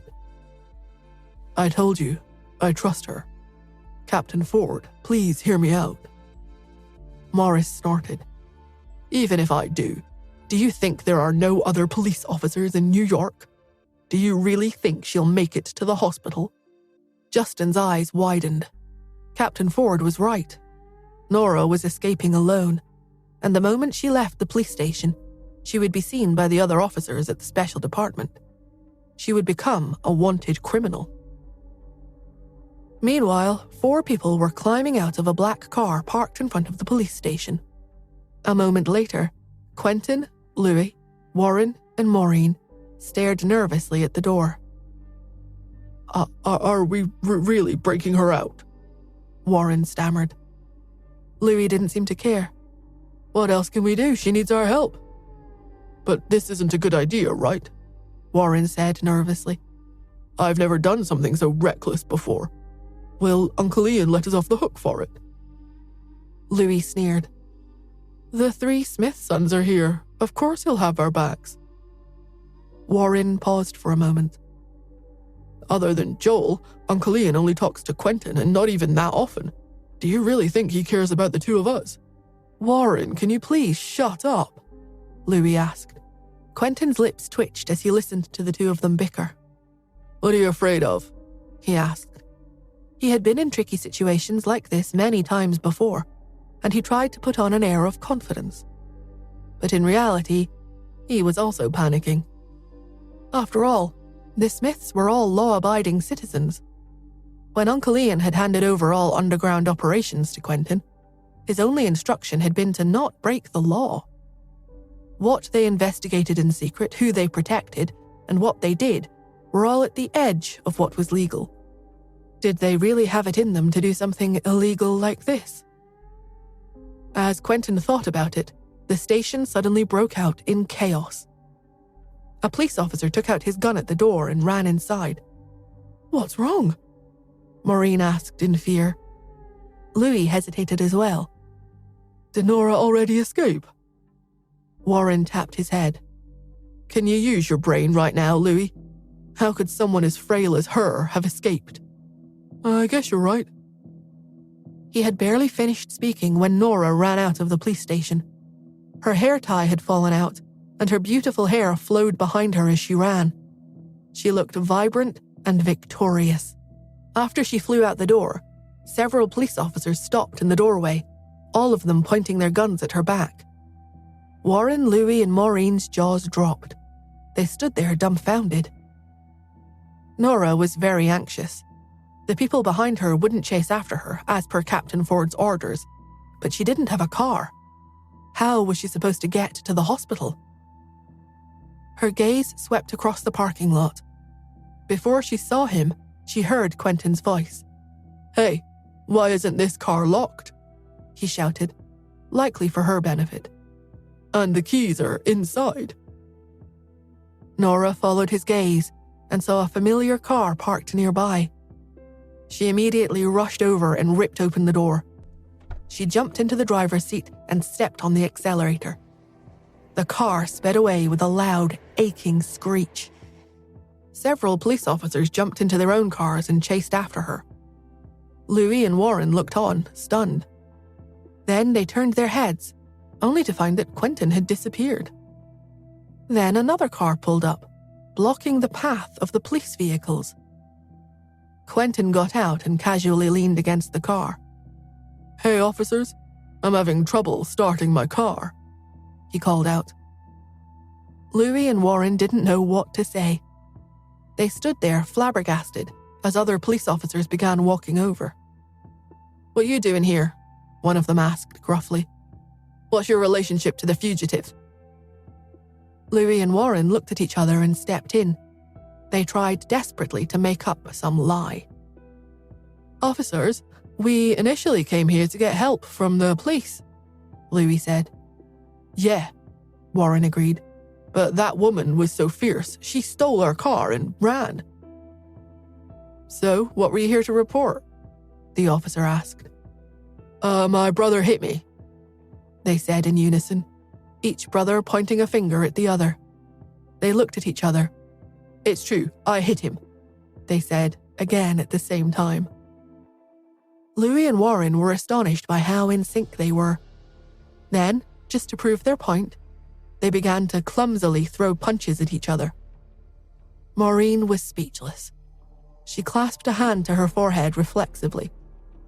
"Officer, ignore them. We're just here to visit someone. We truly didn't expect our car to be stolen the moment we got out of it." The police officers didn't know what to say.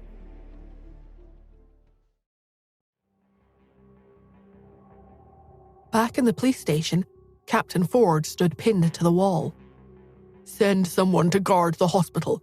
If the fugitive is found, arrest her immediately," he shouted. Giving orders was the most he could do right now, as Justin was still holding him at gunpoint. "Yes, sir."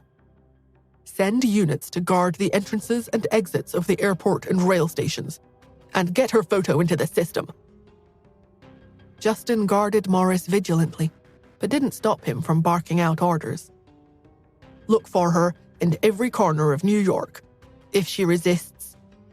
Morris paused before saying, "Shoot." Justin's eyes widened. He pressed the gun harder against Morris's temple.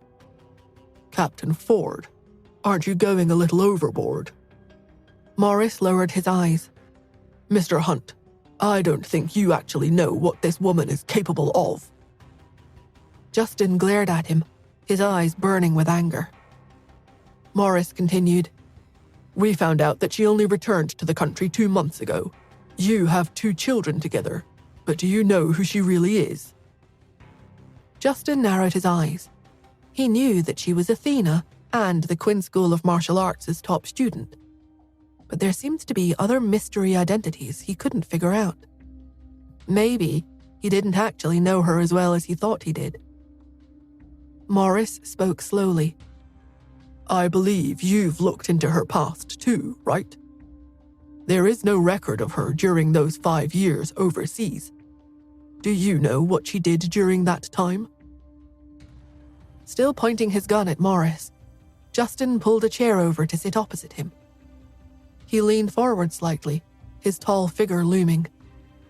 I don't know, but that doesn't stop me from trusting her. Morris frowned. Mr. Hunt, you've always been a law-abiding citizen. You're on a different life path than she is. Justin lowered his eyes. Even if we're not on the same path right now, we'll eventually get there. Life is full of possibilities. Right, Captain Ford? Morris could tell that he hadn't shaken Justin. Nevertheless, he maintained his composure and tried a different strategy. You have no idea just how big the case she's involved in is, Mr. Hunt. You had better pray that she really went to that hospital. Otherwise, you will have made an unforgivable mistake. Justin didn't speak. Morris looked at the officer beside him. It's been half an hour. Ask the hospital if she's arrived. Yes, Captain Ford.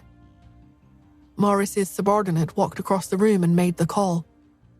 The police had already set up a line of defense at the hospital. If Nora appeared, they would immediately arrest her. One of the officers guarding the hospital could be heard on the other end of the line. We haven't seen anyone suspicious yet. The officer put the call on speaker so that everyone in the room could hear the conversation. Morris gave Justin an insinuating look. Mr. Hunt, did you hear that? Justin smiled. It's not Nora Smith's style to be spotted so easily. How could a martial arts master be easily caught? He thought, smiling. Unexpectedly, the officer on the other end of the line called out, Mr. Joel, please cooperate with our investigation. Justin and Morris heard Joel's calm voice reply, Don't worry, I'll cooperate fully. May I ask if Miss Smith is at the hospital? Joel sounded puzzled when he replied, Isn't she at the police station? I thought Captain Ford wasn't allowing bail. We've received news that she has escaped from jail. Her whereabouts are unknown at this time. If you see her at the hospital, please contact us immediately. I'll cooperate with the investigation, Joel said in a deep but firm voice. Thank you. The officer spoke into his phone again. We've confirmed that the suspect hasn't arrived at the hospital. Morris stared at Justin. Mr. Hunt, how can you still not believe that she's running away? Why don't you put your gun down, or at least take it away from my head? Justin lowered his eyes and looked at his watch. Captain Ford, this place is about an hour away from the hospital. It's only been half an hour. What's the rush? Why don't we have a nice chat? Can you tell me a bit about Yvette's case? And what kind of case is my fiancé involved in? Morris was speechless. It was as if he was the one being detained and questioned. It was absolutely infuriating. After hanging up the phone, the police officer at the hospital ordered his subordinates to patrol the area. Meanwhile, Joel turned a corner and stood in front of the door to a maintenance room. He looked left and right to confirm that no one was around before opening the door. Nora stood inside, leaning against the wall. Not long before, Joel had found her sneaking into the hospital to avoid the police. When their eyes had met, Joel had frowned. Just as he had been about to question her, the police unit leader walked by. Joel had quickly hid Nora in this broom closet.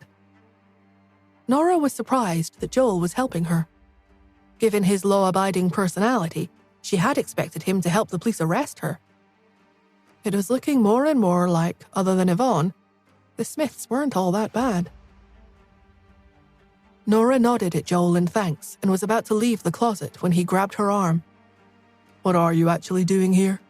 Are you hoping that I'll help you arrange an escape route? Nora looked up at him defiantly. She waited for him to continue. Joel glanced into the operating room across the hall. Old Maddie's life is on the line, he said tiredly, and they will probably accuse you of this crime. But, although Uncle Ian doesn't like the Smiths breaking the law, I believe that he doesn't want to see you go to jail. Therefore, I will help if I can. I'm not trying to escape, just so you know. Joel looked at her incredulously. But you escaped the station. Nora nodded at the operating room. I'm here to treat old Maddie. Joel's brow furrowed. Nonsense. You're lying. I've already gotten someone to send a message to Justin updating him on the situation. Only Dr. Athena can cure old Maddie. So why are you here? Nora perked up. You got someone to send a message to look for Athena? Yes, the Hunts have had dealings with her in the past. Only Mr. Hunt knows who she is. Nora was suspicious. Who did you ask to send the message?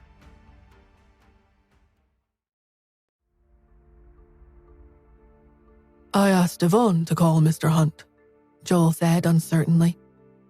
Upon seeing the way Nora was looking at him, he suddenly realized something. Did Mr. Hunt not hear about this? Where is he? Although he didn't fully trust Yvonne, she was still Uncle Ian's adopted daughter. Joel had figured that since they were all members of the Smith family, they would all want to protect the family's reputation. Never would he have expected Yvonne to pull a stunt like this during such a critical time. He just couldn't accept that she would do anything to harm her family. Nora scoffed. You don't believe me, do you? Why don't you ask Justin? Joel took out his phone. However, before he dialed, Nora reached out and stopped him.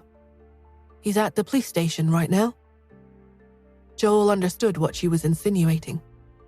Did he help you out? Yes. He restrained Morris. Nora spoke matter-of-factly, her voice even. Joel was beginning to put everything together. He was pretty sure he knew where Louis, Warren, and Quentin were. Old Maddie was barely hanging in there. If they couldn't find Dr. Athena, if they couldn't save him, Nora would be accused of medical malpractice no matter what. Therefore, Joel wouldn't stop Louis, Warren, and Quentin from helping her. He knew how talented Quentin was. If he wanted to help someone, he would make sure not to fail. Furthermore, Joel had set up a contingency plan to help everyone in the event that things went south. He had asked for the Smith family's private plane to be prepared at the airport. If they needed it, it would be ready for them. Joel wasn't surprised that Quentin and the others were helping Nora, but Justin surprised him. He never would have expected Justin to put himself in danger. This is ridiculous, Joel said. If Justin helped you escape, he won't ever be able to clear his name. Nora raised her eyebrows. Let's not talk about this anymore. I need you to help me get into the operating room. Can you do that? It's useless, Joel stressed. I told you, only a thief. At this point, Joel realized something. He looked at Nora in disbelief. You're Athena? Yes. A complicated expression played on Joel's face, a mix of disbelief and admiration. Who was this cousin of his? Wait here a minute, he said. He left the workroom and returned a minute later with a white doctor's coat. Nora shrugged it on and then put on her scrub cap and surgical mask. She lowered her head and followed Joel out of the maintenance room. The two of them made straight for the operating room. 2 police officers were standing near the door looking around. They walked up to Joel and Nora with an air of authority. Who are you? Take off your mask, we need to check. Nora narrowed her eyes and placed her hand on her mask. Joel took a step forward, an anxious expression plastered onto his face. What do you think you're doing? This is Dr. Larson, the head of the Department of Neurology. She was caught in a traffic jam and got here late. Now let her in to treat old Maddie. If we wait any longer, he might not survive. Joel pushed past them and opened the door to the operating room. Nora slipped in. The police officers chased after her, but before they could enter the room, they heard a nurse shouting, "Dr. Larson, you're finally here. We need to get started. The patient is in critical condition." The officers stopped in their tracks. It seemed that she actually was Dr. Larson. Nora, meanwhile, narrowed her eyes. It had been less than a minute since Joel had announced that her name was Dr. Larson. It was impossible that these people could have caught on to the ruse so quickly. That could only mean one thing. Joel had coached them ahead of time. Nora had always considered Joel to be wary of her the way that Ian was. After all, the two of them had been cold to her. But maybe she had been wrong about him. It seemed that he could be quite considerate. Nora shook away her thoughts. She had to focus on saving old Maddie's life. Back at the police station, Justin loosened his grip on the gun. 2 hours had passed at this point, and he was beginning to regret his actions. "Captain Ford, I'm sorry about all this." He handed the gun over in a gesture of apology. He knew he had been in the wrong today. Morris stood up and grabbed the gun. He carefully placed it back in the holster at his waist before looking at him. "Mr. Hunt, since you trust her so much, come with me to the hospital." Justin immediately stood up. "I'd love nothing more." 2 police officers walked over to Justin holding handcuffs. His bodyguards were about to make a move, but he gestured for them to hold back. He extended his hands calmly, but the 2 policemen didn't handcuff him. Instead, they looked to Morris for instructions. "Captain Ford, hear me out," Justin pleaded. "Desperate times call for desperate measures. I had no choice but to save her. Please, forgive me." His dark eyes glimmered. Morris looked at him coldly. "If I'm in the wrong here, I won't hold you responsible for this. However, if Miss Nora isn't at the hospital, you will face the full extent of the law." With that, he waved the police officers away. "There's no need for the handcuffs." The 2 of them walked out of the police station side by side and got into a police car. Justin's bodyguards followed behind them. A line of cars headed straight for the hospital. On the way, Morris updated Justin. "Old Maddie's condition is worsening. Forensic pathologists and experts have all said that his case is hopeless. So, even if she has truly expert medical skills, he might die. And if he dies, I will definitely arrest you." Essentially, unless she was able to save old Maddie's life, there was no reasonable explanation for breaking Nora out of prison. Justin lowered his eyes. "I understand." Morris received a call. He picked up, and a voice came through the phone. "Captain Ford, we've discovered what the unknown substance in old Maddie's blood is." Yvonne stared at the operating room door. Old Maddie had been in there for 10 hours now.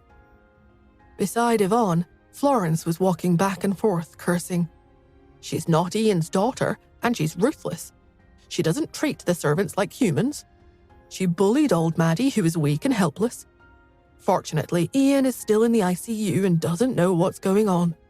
If he did, he would have raised hell over what she's doing." Just then, Florence stopped pacing. She looked up at Yvonne with a worried expression. "Do you think Ian's health will be affected if old Maddie dies?" At that moment, the lights in the operating room suddenly turned off. The operation was over.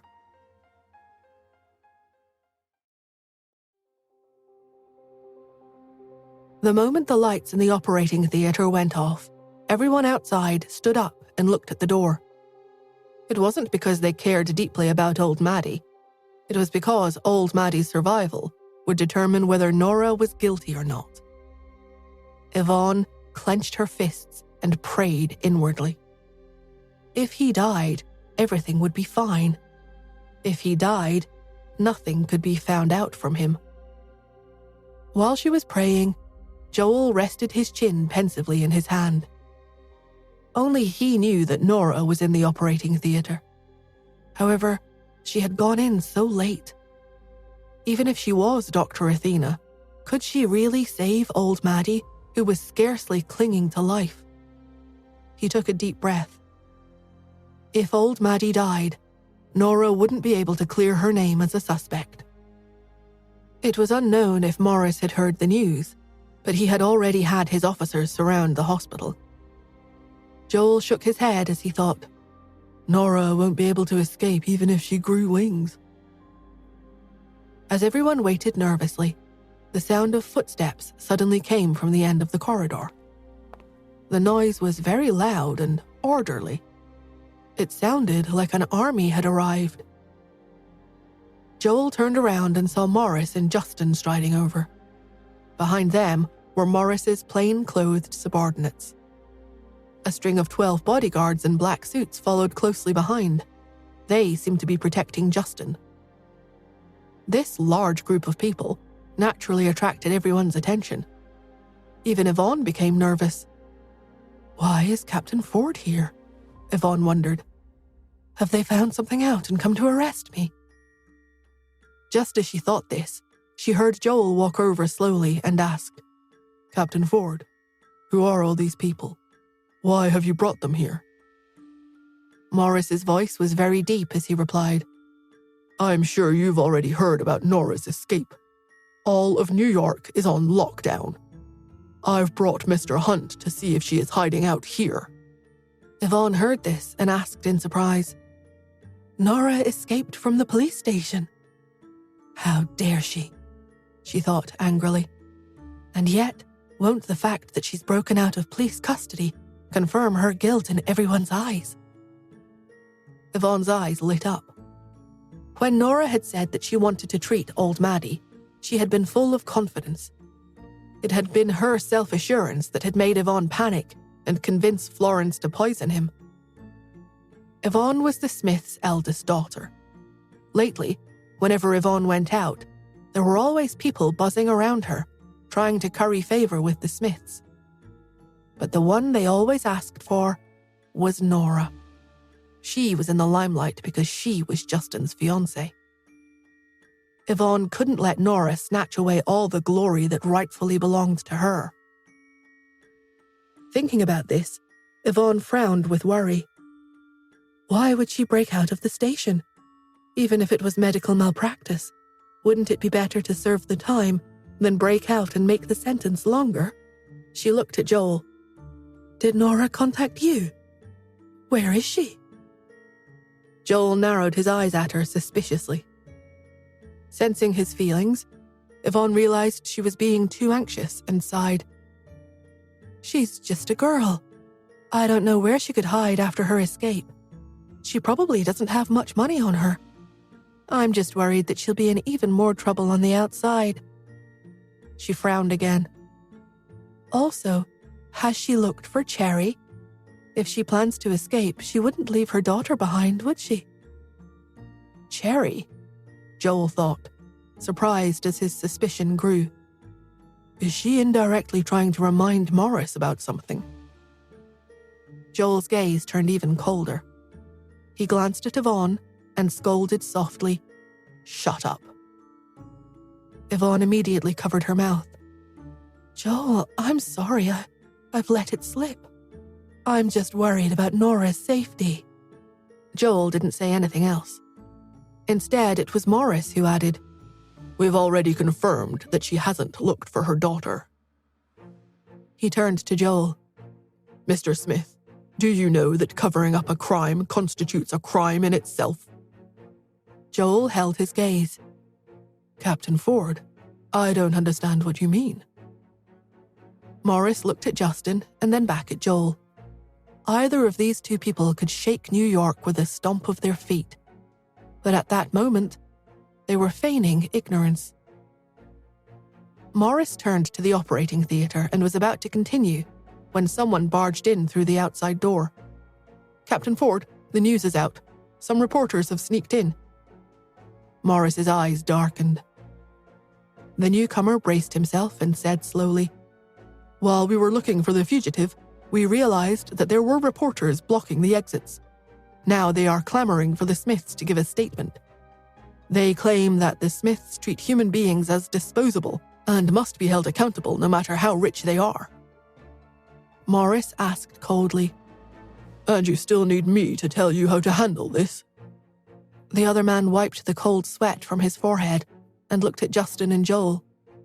He said, "Well, it's not just a few reporters. There are dozens of them. They have already blocked the entrance out of the hospital. Our people stopped them, but they're shouting outside, saying that we're orchestrating a cover-up with the Smiths. They're demanding access for the sake of transparency." Morris frowned. The greater the media attention, the more complicated things would become. They couldn't ignore the demands of the public. It could be a PR disaster. When the man saw that Morris wasn't going to blame the situation on him, he heaved a sigh of relief. Then, he took out his phone and handed it to Morris. "Also, look, some of them are live streaming. There are already hundreds of thousands of people watching, and the number is still rising." Morris looked at his subordinate's phone and saw a female reporter standing in the hospital lobby saying, "I'm here at the hospital where the man is being treated. There are police officers at every door, which suggests that there is more going on than a simple case of medical malpractice, as the police claim. The officers are preventing us from conducting interviews and refuse to comment on the case. But rest assured, we will be pursuing this matter to its conclusion. We won't let the Smiths bury the truth and evade justice if they have committed a crime. No one is above the law."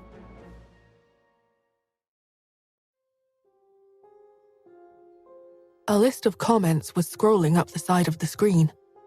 "Andy, be careful. I bet we won't see this reporter tomorrow. Rich people treat everyone else like toys. Employees are not personal property to be thrown away when you don't want them anymore. I heard that the victim has mental health problems. He was completely defenseless, and they took advantage of him. If he dies, he's got no family of his own to ask what happened. They thought they could make him disappear and no one would care. The Smiths adopted him a few years ago, but it was just to make themselves look good.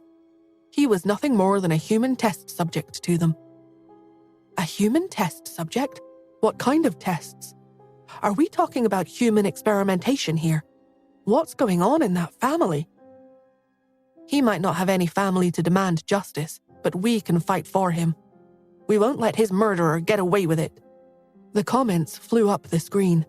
Each one of them was full of righteous hate and outrage. The words "human experimentation" were especially eye-catching. Morris saw them, and so did two assistants watching the same feed on their phones. They quickly showed Justin and Joel the comments before they could disappear. Justin scowled, but he wasn't worried. Joel frowned. Some people in the comments had dug out that Nora was a Smith, so their ire was spreading to the whole family. Some even specifically targeted Ian. The Smiths were already well-known entrepreneurs. Plenty of people knew exactly who they were. But Joel still didn't speak. Yvonne narrowed her eyes when she saw this. Of course, she was the one who had called the reporters. She was worried that even if Nora's crime was confirmed, the Smiths would still manage to sweep the whole thing under the rug, even if Ian would never allow anyone to get away with a crime. The Smiths adored Nora. She was the apple of their eyes. How could they stand by and watch her go to jail? Yvonne could only use the public's opinion to pressure them into allowing it. With this level of exposure, they couldn't possibly still protect her. As Yvonne tried to reassure herself, Morris's phone rang. He picked up the call, and his attitude became respectful. "Yes, sir." He paused, listening while the other party said something. Then his expression darkened again, and he said, "Yes, don't worry. I'm at the hospital now. I will arrest Nora and release a new statement to the press. It will all be taken care of soon enough." It seemed like his boss was putting pressure on him to wrap things up. Yvonne was relieved. She said, "Joel, how did things end up like this? Nora has escaped from police custody, and old Maddie might die. I think we should invite the reporters up here to wait with us for the outcome of old Maddie's surgery. Otherwise, the public won't believe us. Joel shot her a fierce look. How can she make such a suggestion at a time like this? Seeing that Joel was still silent, Yvonne looked directly at Morris. Captain Ford, I'm sure you don't want to be seen as covering up for us. Morris smiled coldly. We have a clear conscience. Why should we be afraid of the public's conspiracy theories? Besides, are you proposing that we live stream the moment we solve a case? Miss Smith, that is not a practical suggestion. A police officer couldn't arrange a live broadcast. Just like Justin and Joel, Morris wasn't afraid of what was happening in the comments. They didn't take the internet gossip seriously at all. Hearing Morris's words, Yvonne panicked. But old Maddie hasn't come out yet, which probably means he's dead. Captain Ford, I'm only suggesting this to prove that you and the Smiths are innocent. Otherwise, they'll say that we're protecting Nora. As soon as she said this, the door to the operating theatre was pushed open. Nora's cold and hoarse voice rang out. I'm sorry to disappoint you, but old Maddie is not dead.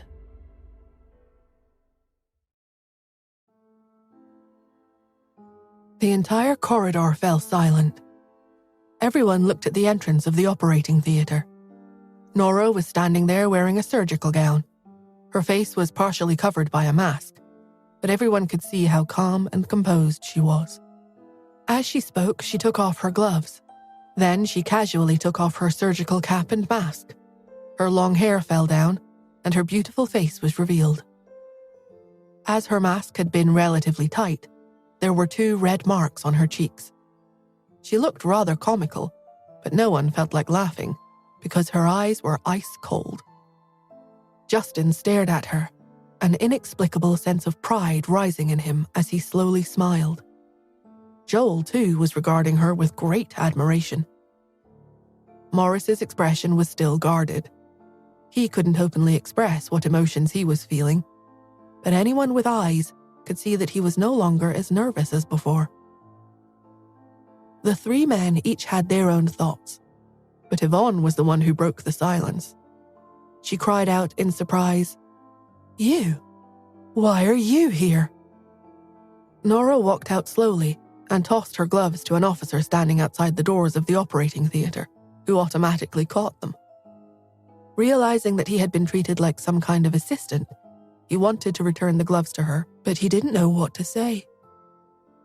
Nora rotated her wrists and stretched her stiff neck, loosening strained muscles.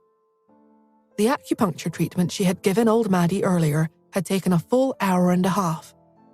Coupled with the 8 to 9 hours she had been detained, plus the surgery, she hadn't slept for a total of 11 to 12 hours. Her temper had reached its limits. She frowned, and her usually cool, disinterested gaze swept over Yvonne. Impatiently, she snapped. "Don't you have a brain? I'm here to treat old Maddie, of course." At this, Yvonne felt a tightening like a fist in her chest. She bit her lip angrily and pretended to be innocent. "Nora, please, don't misunderstand. Captain Ford said you had escaped from the police. I'm just surprised to see you here." Nora ignored her, as well as the strain her body was under after such a long day, and she looked at Morris. "I've saved him. I'm going back to the police station with you now. As for him," she pointed at Justin, "can we release him first? After all, we had no other choice earlier." Justin asked, "Didn't we already identify the unknown substance in his blood?" Joel was stunned. "Unknown substance?" Nora looked at Morris, and the others followed her gaze. Seeing that everyone was looking at him, Morris said slowly, "Yes, we found an unknown substance in old Maddie's blood, so we suspected that Nora had used old Maddie to test a new drug. We detained her for privately manufacturing drugs and testing them illegally on a human subject." Everyone finally understood. Medical accidents were relatively common, but the accused doctor was usually released on bail pending the trial. Since this was not the crime that Nora had been accused of, it made much more sense that she had needed to break out of police custody to perform the operation. But Nora's eyes narrowed. Research new drugs. These words made her frown. She wanted to connect everything together, but her mind was too muddled. She decided to put the matter aside for the time being. She would work it all out after she had rested. She didn't speak, so Justin asked, So, what was the substance? Morris looked at Nora and said, It was a pesticide. It means that someone poisoned old Maddie. The butler has testified that Nora never used drugs on old Maddie, but this poisoning almost cost a man his life. Nora, you must continue to cooperate with our investigation. Of course, you'll be bailed out this time, and when we find out who the culprit is, you'll be released without charges. When Nora heard this, she let out a big yawn and nodded. All right. With that, she walked up to Morris and stretched out her hands. Captain Ford, do you need to cuff me? Morris was speechless. She seemed to be mocking him. He knew that he had misunderstood her previously. Perhaps she was holding it against him. He shook his head. Nora, I'm just asking you to make a statement at the police station. There's no need for handcuffs. Okay, she agreed, lowering her hands. She had only taken 2 steps when she realized Justin was following her. She asked, Where are you going? Justin replied honestly, I just kidnapped Captain Ford. I must be locked up for such a serious crime, even if only for a while. Isn't that right, Captain Ford? Morris's gaze darkened. There's no need. No, I should be locked up. Justin took Nora's arm. It's best if you put us in together. Morris said, You're not married, are you? Justin's dark eyes turned to Nora, and a faint smile appeared on his lips. We're engaged. The corners of Morris's lips twitched. He didn't want to bother with Justin anymore. The man was only demonstrating his affection for his fiancée. Joel said, I'll go with you to the police station. I can pick you up immediately after you finish your statement. Morris nodded and everyone began to walk out. Yvonne, who was being completely ignored, stayed at the back of the crowd. She glared at Nora, who was surrounded by the 3 most powerful young men in New York, and jealousy surged in her heart. She clenched her fists tightly. After a moment, she lowered her head, got her phone out of her pocket, and sent a message. Outside the hospital, reporters rushed over, swarming them like bees. Morris glowered at them all, and Justin nodded at his bodyguards. Joel spotted Quentin mixed in with the crowd. The plain-clothed police and the Hunts and the Smiths security guards came together to form a barrier around them, protecting them as the reporters shouted and jostled to get closer. Nora saw that the reporters wouldn't let up. She yawned again, heading toward the police car. A reporter shouted, "Captain Ford, why was the suspect in the hospital? Is old Maddie dead or alive? Shouldn't you give the public an explanation? Is it true that Nora Smith escaped from custody? And don't you think this is an admission of guilt?"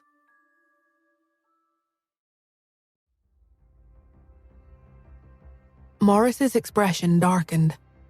Nora had indeed escaped from their custody, and it was going to give him a poor reputation. However, he had refused her requests to be let out because, at the time, he had thought she was making excuses. After all, old Maddie had seemed beyond saving. He had looked at the medical report himself on the way to the hospital, and other doctors had claimed that it couldn't be done. So, what could she have done? But Nora had stabilized him.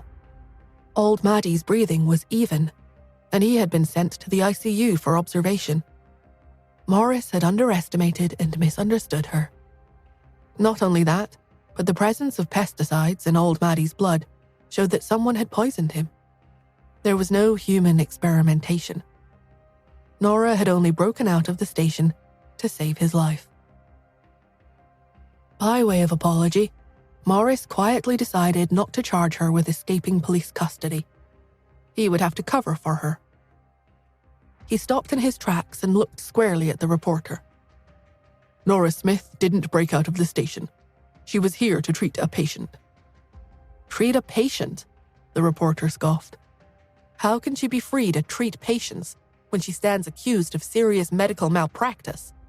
Captain Ford, I think you're colluding with the Smiths and the Hunts. This is a cover-up, isn't it? One of the other reporters asked. What's going on? Shouldn't Ms. Smith's medical license be suspended? How can you permit her to work on patients while she's charged with medical malpractice? Another reporter asked, Is it true that the patient has a serious mental health disorder and cannot legally make decisions regarding his own health care? Do you think it's right to allow his attacker to work on him? Morris replied slowly.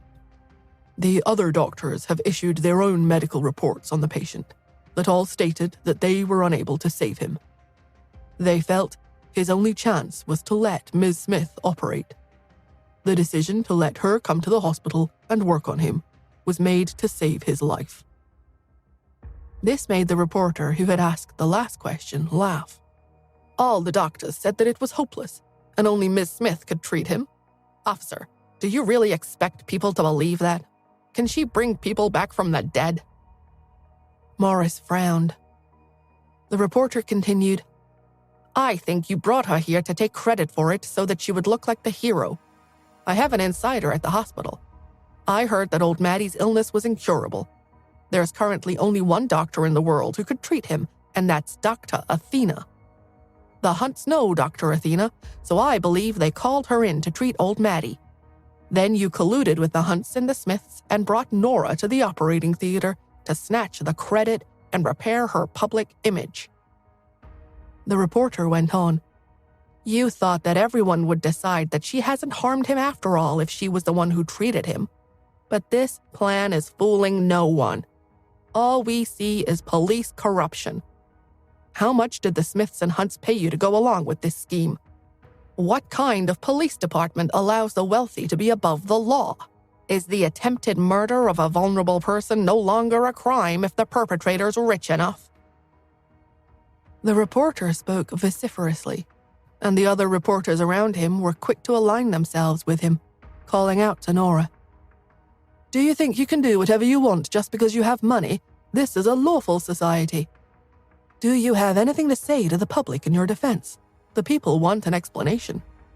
We will not let this matter rest. We will have justice. The live stream comments were also flying in. This is too much. I'm so angry. Are ordinary people's lives so insignificant? Rich people are despicable. They can get away with anything. People like them are the scum of society. They should all be thrown in prison.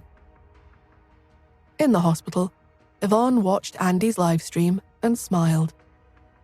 Justin and Joel had little regard for public opinion, but they had forgotten that sometimes public opinion could be very powerful. Yvonne had absorbed everything that the reporters had said.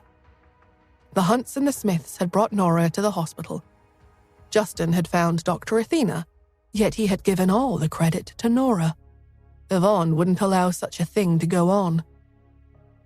As she was thinking about this, she heard Morris say on the live stream, You guys are talking nonsense. I let Miss Smith come because she was the only one who could treat the patient. The reporter retorted, The way I heard it, only Dr. Athena could treat him. Yes, only Dr. Athena could treat him. Nora rubbed her temples. All she wanted to do was go home and sleep. She barked at the reporter impatiently. Do you know who I am? Who are you? The reporter asked scathingly. Someone who claims they're apparently more skilled than the famous Dr. Athena. We want to see old Maddie's medical records. The others echoed. Yes, we want to see old Maddie's medical records. We want to see who the attending doctor is. Nora said, The attending doctor is indeed Dr. Athena. The reporter heaved a sigh of relief. Then this has nothing to do with you. You're the one who put him in the hospital, and you will be pursued by the law. You can't be acquitted just because your family hired Dr. Athena to save the patient. Nora's eyes were cold. She looked at him and said slowly, "But what if I'm Dr. Athena?"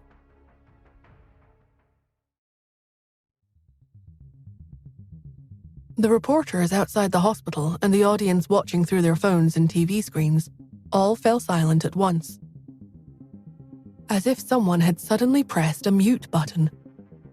Everyone stared at Nora in disbelief. She was Dr. Athena? This young woman looked to be in her early 20s. Could she really be Dr. Athena? It was unbelievable.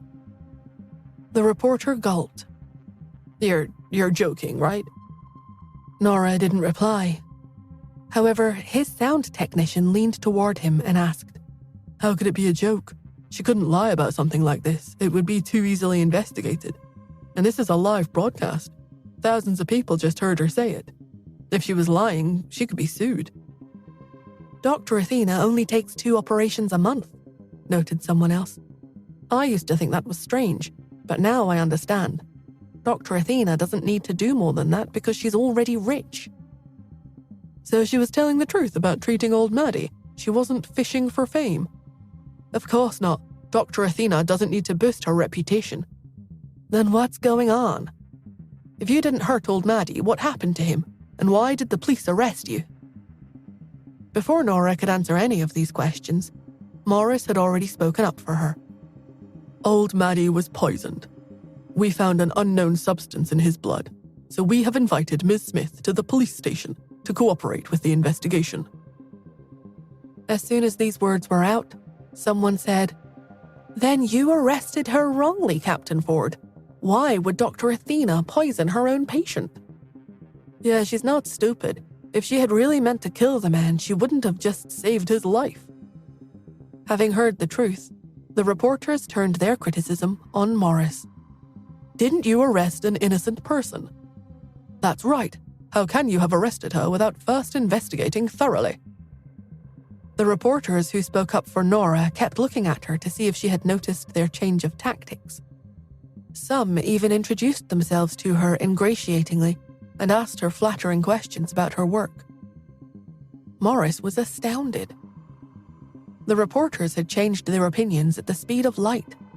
It was as though a switch had been flipped, and their hatred had turned into fawning admiration. This attitude seemed to spread to his own officers and the bodyguards, whose stance changed significantly. The officers who were originally surrounding Nora, preventing her from escaping, now guided her much more respectfully. "Miss Smith, come this way. Stand back, please. Let her through." Morris couldn't believe it. Their sycophantic behavior was unbearable to watch. He waved his hand. "All right, listen up. We're not imprisoning Miss Smith. We're bringing her back to the station to make a statement, and that's all. If there's nothing else, please move along." The reporters had thought they were chasing a story in which a daughter of a famous wealthy family had treated an employee with terrible cruelty. They hadn't expected the twist in the tale. The story had changed entirely, and they had broken the big news that Nora Smith was in fact the world-renowned Dr. Athena. The new story was even better than the original. The reporters were excited and agitated, but their aggression had evaporated, and they obediently made way so that Nora and the others could pass. Nora and Justin were surrounded by a respectful and watchful crowd as they got into a police car. Meanwhile, in the hospital, Yvonne saw this news on the live stream, and she clenched her fists tightly. Her usually elegant face had become even more ferocious and terrifying. She had planned everything so carefully, but she hadn't known that Nora was actually Dr. Athena. If she had, she wouldn't have made such a foolish plan to take the other woman down. She checked a wide array of news platforms on the internet.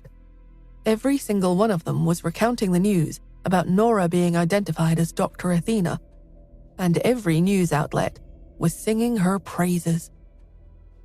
The wrongly accused daughter of the Smith family was actually a medical genius. Furthermore, she was so young.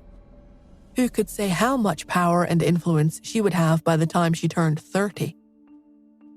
Yvonne took a deep breath and wished she could slap herself. Nora had been keeping a low profile, and Yvonne's actions had forced her to step into the limelight.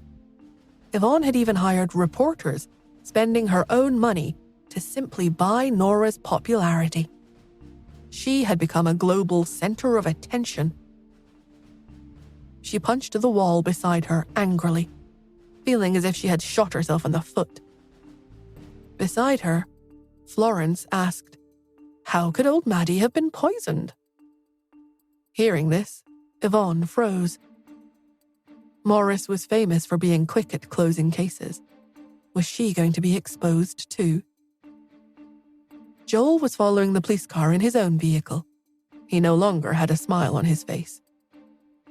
When Nora had been arrested, he had actually hesitated about whether to bail her out because of his uncle.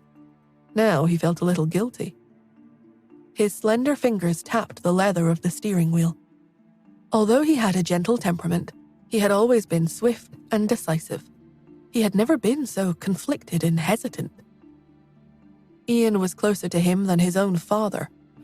Although he had always called him Uncle Ian, he had always been Joel's most important family member. Ever since he had acknowledged Nora, Ian had been in bed. The doctor said that the older man was depressed. It seemed that he was depressed because he knew that the woman he loved the most had been with his brother. Nora had obviously weighed heavily on his mind. Therefore, Joel had been indecisive and conflicted. As he thought about his uncle, they arrived at the police station. He got out and walked to the police car. The car was stopped, but no one got out. Just as Joel was beginning to feel puzzled, he saw the back door open. Justin made a silencing gesture. Joel frowned, confused. Then he watched as Justin got out of the car with Nora in his arms. She had fallen asleep. Justin moved her very carefully, carrying her toward the station. Morris began to speak. "Mr." Before he could say any more, Justin glared at him coldly, and Morris swallowed his words. Justin carried her into the police station. On the way, everyone who looked over was frightened into silence by Justin's gaze. He entered the interrogation room and carefully placed Nora on the bench. She grumbled, turned over, and fell asleep again. At the door, Morris looked on, bemused by the day's events. At that moment, someone walked over. "Sir?" Morris asked in a soft voice. "What's wrong?" "I found out who poisoned old Maddie,"